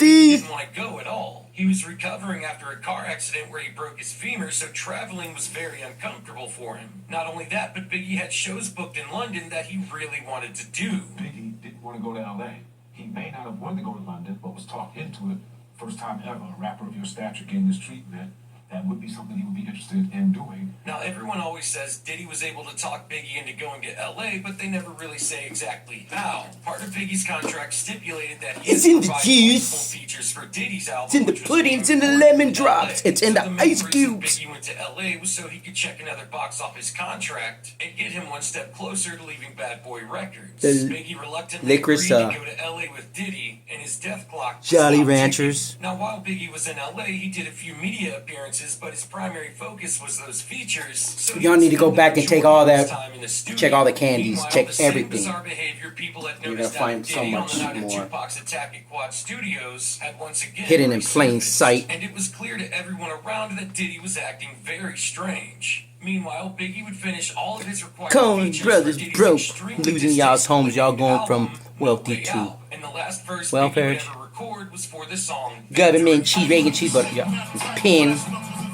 Y'all gonna really realize what it is to be homeless and broken, loved by the state. Brings us to the day of March 8th, 1997. Biggie was trying to leave and go to London, but Diddy wasn't letting him. Diddy was trying to convince Big to stay that night for the vibe party, and then he could leave for London in the morning. And unfortunately for Biggie, he would Always once a again motive, concede always and decide to go scheming to and the vibe skiving party. and conniving. Meanwhile, all day long, Diddy I had didn't do it. numerous I'm not guilty. It was my twin. It was that man. It was the imposter. That's the. At the museum party. He said, Gene, Telling you. I'll show you the picture. I put it over. But then everybody ended up going to the vibe party 22 anyway could be and had a really significant. good time. That was You until could the carry fire at 22, department somebody came in could and make shut shot. the place down With the and sent 22. everybody spilling out into the street. silencer. Which brings us to the early morning hours of March 9th, 1997. That bullet's still in the back of the head. You'll be able to get the In the early morning ballistics. hours of March 9th, 1997, the notorious B.I.G. would be gunned down shortly after leaving the vibe party, which was Those being guns held that at he the had, those Museum guns will be. in You'll Los get the Angeles, ballistics. Do the ballistic California. test. The notorious B.I.G. You'll find would some. end up You'll dying find as he was those. being You'll rushed to the hospital by his come in handy. friends. I'm John Norris with an MTV News breaking story. We're outside of Peterson's Automotive Museum in Los Angeles, where the 24-year-old Those are guns that you have been looking for. That's why the serial numbers are filed off. shot early Sunday morning and later died of gunshot wounds. Now, just as Diddy's behavior was peculiar leading up to this It's moment, gonna his solve some behavior after crimes. leaving the vibe party would be just as strange and cause a lot of the people who were Unsolved closest crimes to the situation that to are wonder solved just what the ballistic he was tests. doing, leaving the majority of them to question his actions in hindsight. I've never seen him act like this ever, because he don't act like that. So Puff is like, looking, and if you see the cameras, you see him running back and forth, looking and everything like that. Now, with both Biggie and Tupac being dead and Suge Knight being in prison, the East Coast versus All of West the Coast evidence that war you had truly just come need to a convict this shocking man is all on conclusion, YouTube. leaving Diddy as the last man standing. Ultima Hombre. And then the Diddy psychics would out here been channeling immediately energy. play the role of a It's not hard to man know who what just his lost energy is his because it's best ugly. friend Their in an energy is extremely ugly. traumatic way. But whenever Diddy But did these the true interviews, tapped he in made ones sure to know leave out the about the parts magic about that's been Biggie thrown. discovering he was locked in a terrible contract that Diddy would refuse to restructure for Y'all Biggie. know about where us. the two were barely even Y'all know what's speaking, up. and You Biggie know was that proactively trying Marcus to leave surreal. Bad Boy Records. I'm However, just Diddy jealous would 'cause use you don't every have it. opportunity to use Biggie's death to his 'Cause full advantage. I know what And you're just 2 weeks thinking. after Biggie We was hear your killed, Diddy would thoughts. release Biggie's Confirmation. album, Life After Death, on Because March I see the 25th, energy that you 1997. unalived. The album would see immediate success and rocketed straight to #1, making it Bad Boy Records' first ever #1 album. Not long after, Diddy would release one of the most blasphemous songs in hip-hop history. It was a tribute song to the best friend who wanted absolutely nothing to do with him, Yeah. featuring the wife I who was betrayed sick. I his was- trust and slept with his Yeah, best right. friend turned biggest enemy. Of course, I'm talking about I'll Be Missing You. Now, there's a couple issues with this song that not a lot of people point out. He was able to make the entire song itself with all the mixing, mastering, and recording. Then he was somehow able to make an extremely elaborate music video, which required complex planning and storyboards, permit filing, filming, editing. Then, whenever the music video is finished, it needs to be distributed. All of these things typically take months upon months to get done. Yet somehow the music video for I'll Be Missing You managed to make it to BET and MTV and other music video publications on the week of May 11th. Oh yeah, the reason why the FBI questioned me because 2 months after they on live somebody had to give him a neck possible tie. that the remembrance song that Diddy made for his dead best friend was already planned before Biggie died. Then on July 22nd, 1997, Diddy would release his debut album, No Way Out, a title that I'm sure had absolutely nothing to do with Biggie trying to leave the record label. The album would shoot straight to number Y'all one, cannot carry making the records on your second own, album in Bad Boys especially even history. At just the age of 27, Diddy had already made it's all on the records, all of the ones that's accomplished every produced. single So like, goal come he on, ever man. had. He was CEO of his own record label, which also What just got so you happened to be caught the up hottest label in the having music to industry. blackmail He was an people? accomplished producer who would work with the hottest acts in the music business. He was a popular socialite and media personality with countless popular and influential friends. And now on top of everything else, a number Sorry one for laughing at your pain, but is it recording true? artist. Diddy's treacherous rise to fame was officially complete, Oh leaving my behind gosh. countless ruined lives. Because of in your his ego, path. because you don't love Diddy yourself, was because you far can't from share your destroying toys. people's lives, but that's a story for another Oh time. my god, yeah, another story. Cause you got beat up in the sandbox? Is that what it is? They took your shovel, your bucket and little shovel. Nobody put sand on your shit. Little girl beat you up. You got bullied. Oh my god. You want to set it off? Yeah, I'm scared to do some freestyle. Flow. I'm too high and I might go off tempo. Oh. And so it looks like the feds were right about how Diddy could be a Welcome to my threat podcast. if he's released on Exposing bail. the diddler. Well, The he's streets are exposed, now but saying that he allegedly blackmailed the first judge in the case, and that's allegedly why the judge stepped down and recused himself from the case. There has been so much talk for almost a year now about how Diddy could take down many people in Hollywood, but only recently did the speculation grow that some politicians and other high-powered people could be caught up in the mix. When the first judge stepped down, fans started to wonder if something else was at play. It looks like the Diddy conspiracy goes deeper than we thought. Now, before we get into it, I need y'all to keep in mind that I'm just telling y'all what the streets are saying. Conspiracy theories flying about social media right now, including this one about Diddy getting to the judge one way or another. So let's break it down and figure out if there's more going on here than we know. Well, fans are convinced that Diddy allegedly needed to take out the judge because of how insanely strict the judge was, especially regarding the topic of bail. The feds made a compelling argument about why Diddy should be denied bail, saying they're worried he will intimidate witnesses and obstruct the case if he's released on bond. he's Prosecutors capable of also say Diddy's got the money and the anything. means to be a flight risk. He's And the feds an say evil he had energy. what appeared to be narcotics in his hotel room when he was arrested. But to be fair, Diddy tried hard to prove that he wasn't a flight risk and that he wasn't going to go after the witnesses. And according to reports, Diddy's lawyer proposed bail on these conditions: a $50 million bond, co-signed by Sean Combs, his mother. That's why you didn't get out, because you ain't got nobody, bro. You broke. Sons. He also proposed that the bond would be secured by Oh, your kids are sad. They're gonna be so sad every these days. Like, oh, I don't mean to laugh at their pain, but I mean, come on. They didn't respect nobody. They didn't work for nothing. It was everybody else's inheritance. They didn't deserve nothing. Mr. Combs paid off the remaining mortgage of about $18 million so that the home could be used to secure a bond. Yeah, mom only could love that man, that energy. That only a mother can love that man. Mother's home located on 450 Alton Road. My son is in the Travel will be restricted to the Southern District. You're as guilty as Enrico. District of New York to attend court. Everybody's going down. Attend medical appointments, which The government is not stupid, and especially when they start digging up bodies and getting DNA tests, because they're testing everything now. Because it's bigger than everybody thought. People coming out of the woodworks. long They just task said force Obama. just so They the go- courts could get him yeah, bail, but it's all the out judge there. still refused, and that was the moment that things started to heat up even harder. After this, fans started to speculate that Diddy was It wasn't me, it was my twin. hard It was my all his double. celebrity That's my bets defense. parties. Take it to There it. were rumors that the major reason You can't believe me, it's my double. That's his instead of defense. granting bail was that they wanted to Telling put you. enough pressure on him that he would start snitching harder Get than up to the everybody else in grave. exchange Get up to for the a plea deal. And we know that the feds I wouldn't be have Jews. some I wouldn't be. damaging evidence from Diddy's houses during the raid earlier in the year. And they seized even more when they arrested him in September. But even with all that physical evidence, it would be nice for them to get a physical confession from Diddy to tie it up in a nice bow so they Cause can I'm present it innocent. well. I didn't do nothing. In his shoes would be shaking in our boots. Not a Not narcissist. Diddy. He was completely Not a unbothered. single From the moment kid. the hearing They started, can't share he was nothing. relaxed. Too relaxed. Casually leaning back, barely acknowledging the gravity of the situation.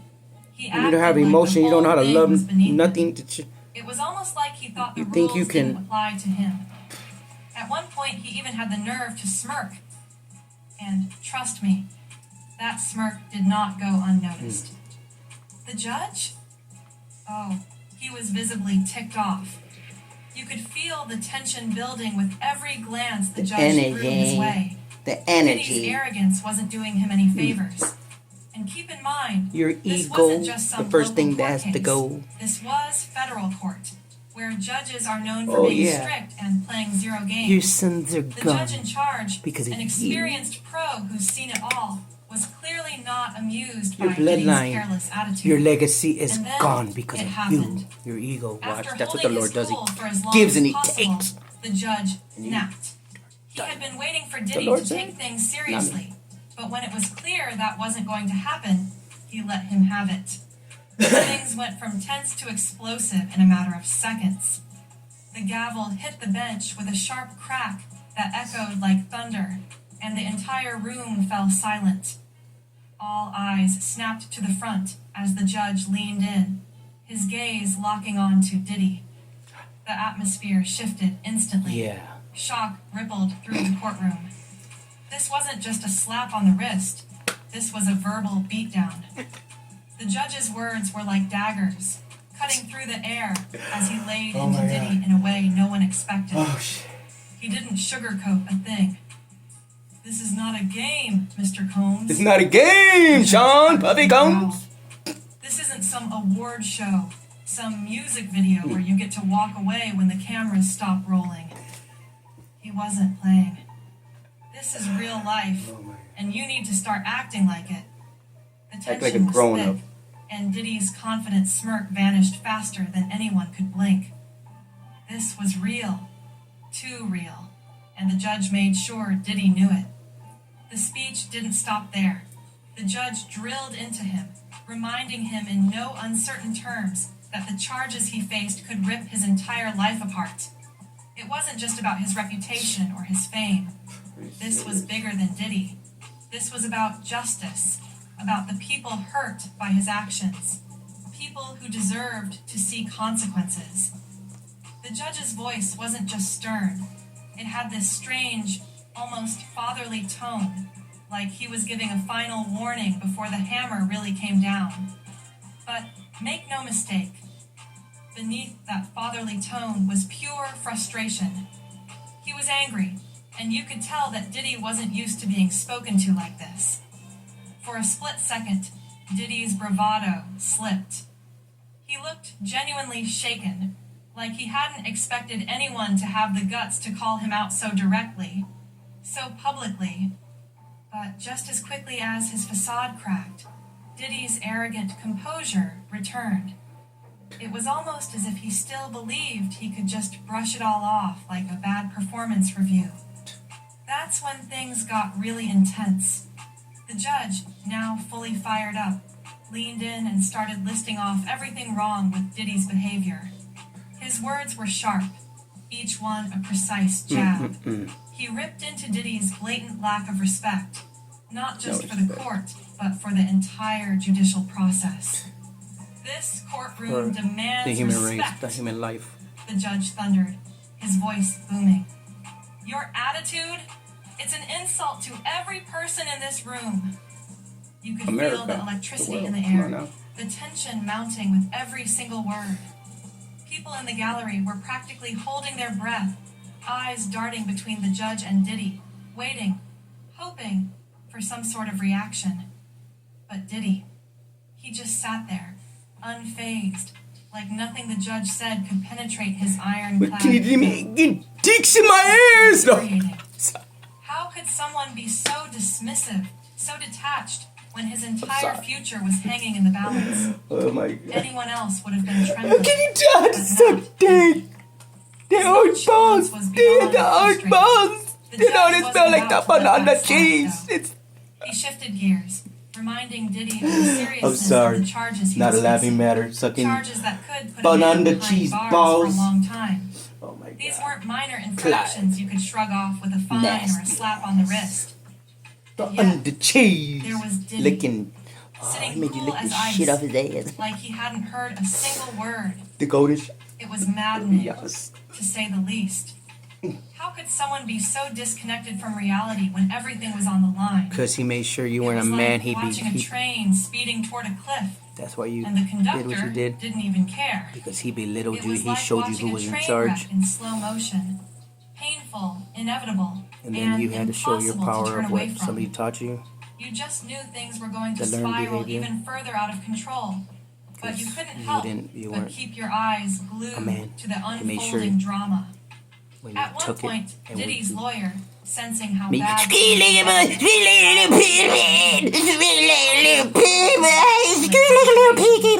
but the judge Delivered. wasn't having any of it. With a simple hand raised in silence, he sorry. dismissed the lawyer without a word and went right back to Diddy, eyes locked, words cutting. I'll be on. It was personal now. The judge made it crystal clear not to let Diddy's cavalier attitude slide. Yeah, there's that He God. wasn't just another face in the crowd to be impressed by fame. This judge And then you kiss was your here duck. to uphold the law. You're sick, And Diddy's man. star power? It meant That should absolutely be nothing mad. in this courtroom. The shit It sipping. was almost as if the judge was The shit channeling all sandwiches the you had to eat. frustration of everyone who had ever felt powerless Sorry. against the weight of Not celebrity me. privilege. Daddy. He was there to make sure Diddy knew that no one, not even a music mogul, Oh my God. was above the law. Oh my God. You could feel the shift in the room. The shift in the energy. audience, who had New been silently timeline. observing the proceedings, seemed to rally behind the judge. There was a palpable sense that they wanted to see gosh. Diddy brought down a notch or two. I got to close it out. So if you're still here, which is, hey, the chosen ones, this is your message. This fell out of my Archangel Michael photo, the poster. I mean the picture. And I'm spinning another video, but see, it was down for a reason. Everything happened for a reason, but see, love's coming in, but because you love yourself, you are healed. But anyways, it's at the corner, and I didn't realize it had a prayer behind it, so it's hard for me to read, and I don't want to. It's two names, so I'm not gonna butch, but I'm gonna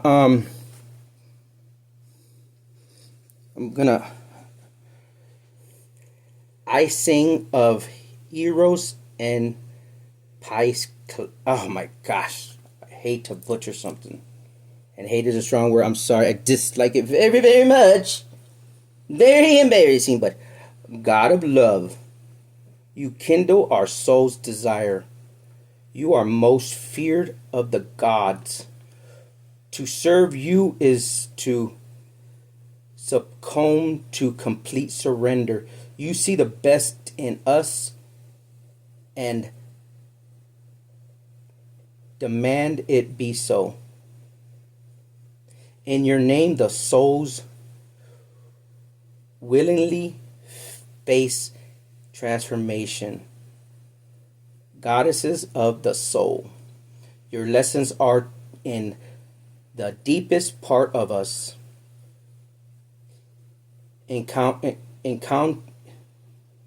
Encountered in our potential. Devoted tend to put it in the flames that the two goddesses, because there's two goddesses. I'll show you right now. I'm sorry for butchering things. Excuse me. Help us transform our suffering into our offering to nature, our souls, and reach our potential. We can have one within our other, within the other. Through you, the soul's purpose is rekindled by the heart. Uncontinence, uniting us with the holy powers. Please help us to remove the masks that keep us from reclaiming our authenticity. May we face the gods stripped bare of anything that keeps us from pure service and devotion. Eros, EROS, and PSYKHE. May you both forever be healed. Image by March, could be your name, could be March. Prayer by channel. But here you go. You can screenshot that if you'd like. Let me get this small, so screenshot it. That is y'all's message right there. The divine beings, the true chosen, 155:22. I'm gonna get a closing message from your higher ups, your higher self. What is it that you truly need to understand and truly need to know from your guides, your ancestors, your higher self? What is it that's you need to know? The last message for the divine beings, the chosen ones. And we get one last message.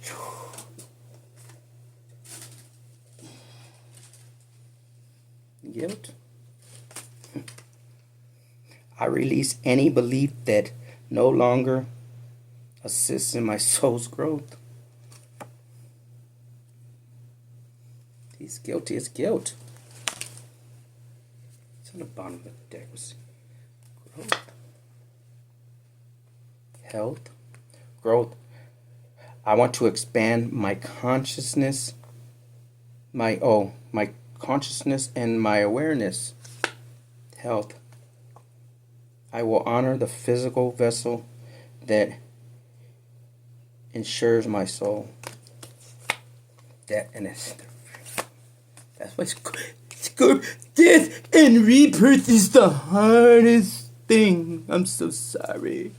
That's why they say Scorpio needs the most help. Scorpio. I don't mean to laugh at your pain and what you put yourself in, but you need to surrender. Forgive. You need to forgive yourself. See, that's when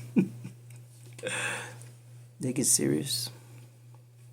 I can release my need to control what you can't. Forgiveness.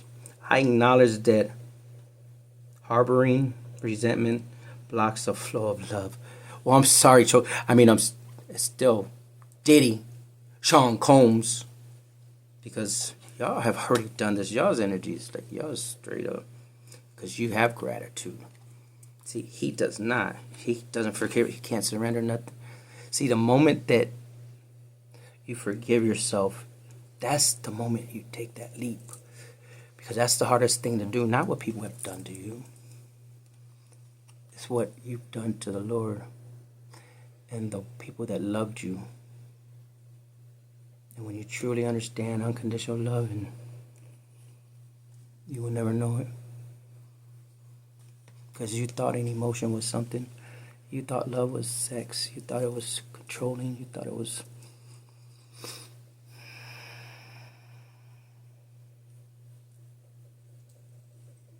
You've done so much damage, but you did it to yourself and you did it to your own family.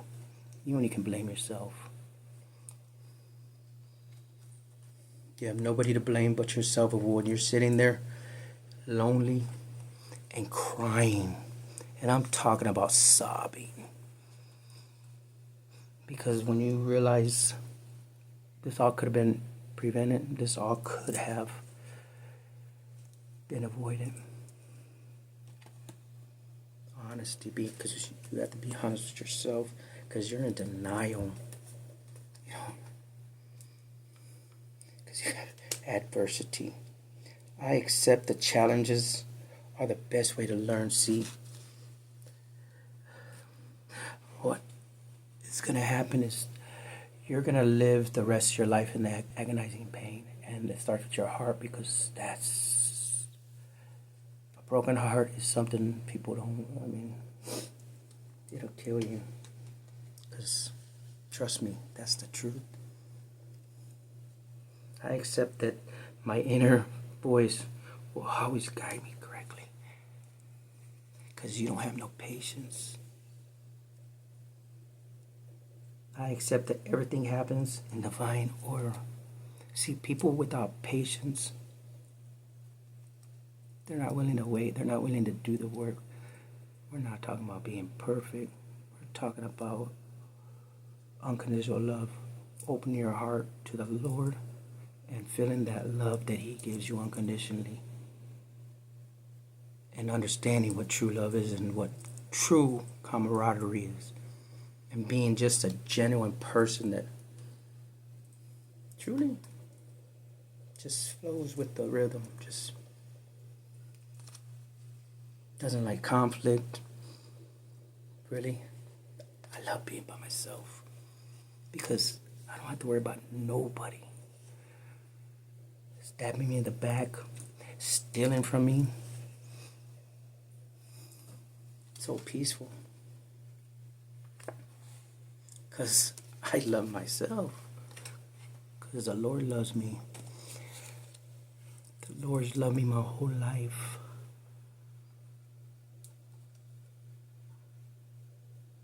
I can commit to the practice of seeing the good in all things.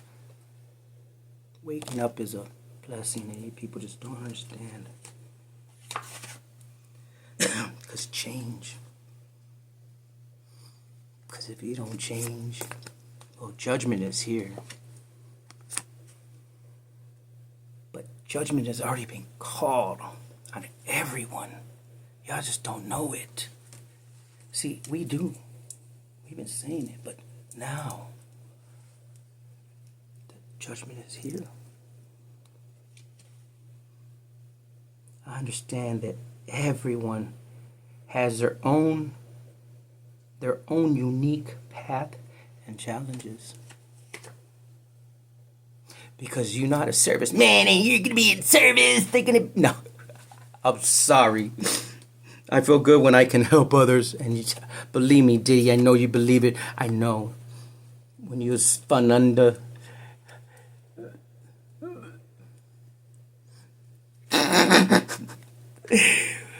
I'm sorry that he made you feel like an animal. I'm so sorry. I know you're humiliated. I know that's why you humiliated everybody else, but what you had to go through, behind closed doors. When he made you feel like a little girl, a dirty little girl. I'm sorry. It's not me, it's the energy. When they made you feel unhuman, cause you're nobody but nobody.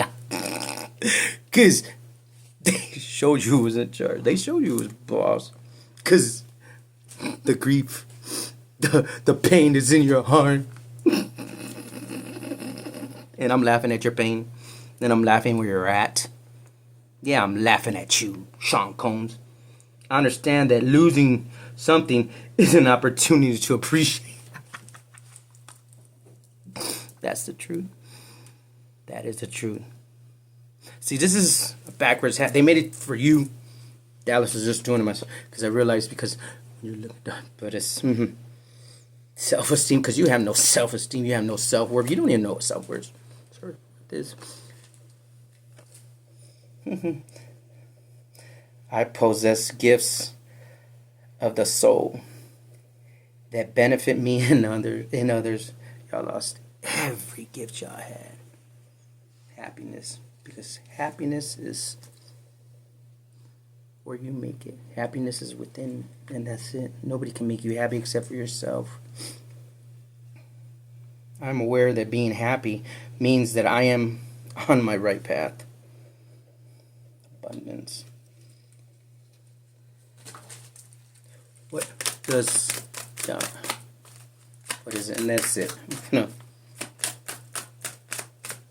The energy, nothing. Oh shoot! The chosen one. Oh, 3, and that's it. We're closing it out. Relationships, purpose, and blame. I accept responsibility for my well-being. Purpose. I know that what I am here to. I know what I'm here to do. Relationships. I am attracted to those people who serve my higher good. That's y'all. That's the chosen one's energy. That's y'all. You know what? Thank you. 244. I know it's a long message. Hey, you know what? If you stayed here and you like, share, subscribe, you know what? Thank you to everybody that watches the videos and doesn't like. You know, hey, it doesn't matter. You know what? It's about individuals. And from the bottom of my heart to your soul, thank you. Because the energy that the pain that I feel that y'all, the energy that, the pain, it's not a joke and it's not a laughing matter. Because your feelings are valid. Your pain is valid. And it's nobody is here to judge anyone. That's why you have to have an open mind and expand your consciousness. And be willing to think outside the box and understand that we're not alone. That we are not in charge of anything. The Lord is our ancestors. That we just go along with the flow. That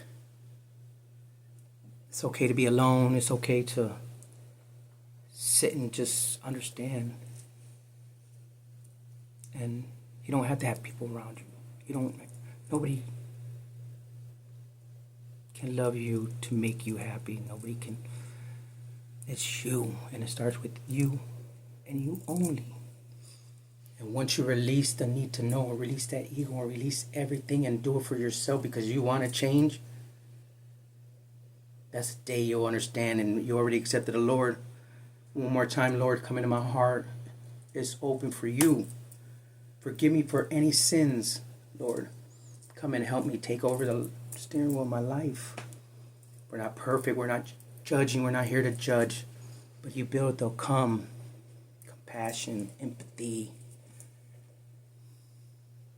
Understand. Y'all matter. You do matter. But you got to know it's from within. Amor.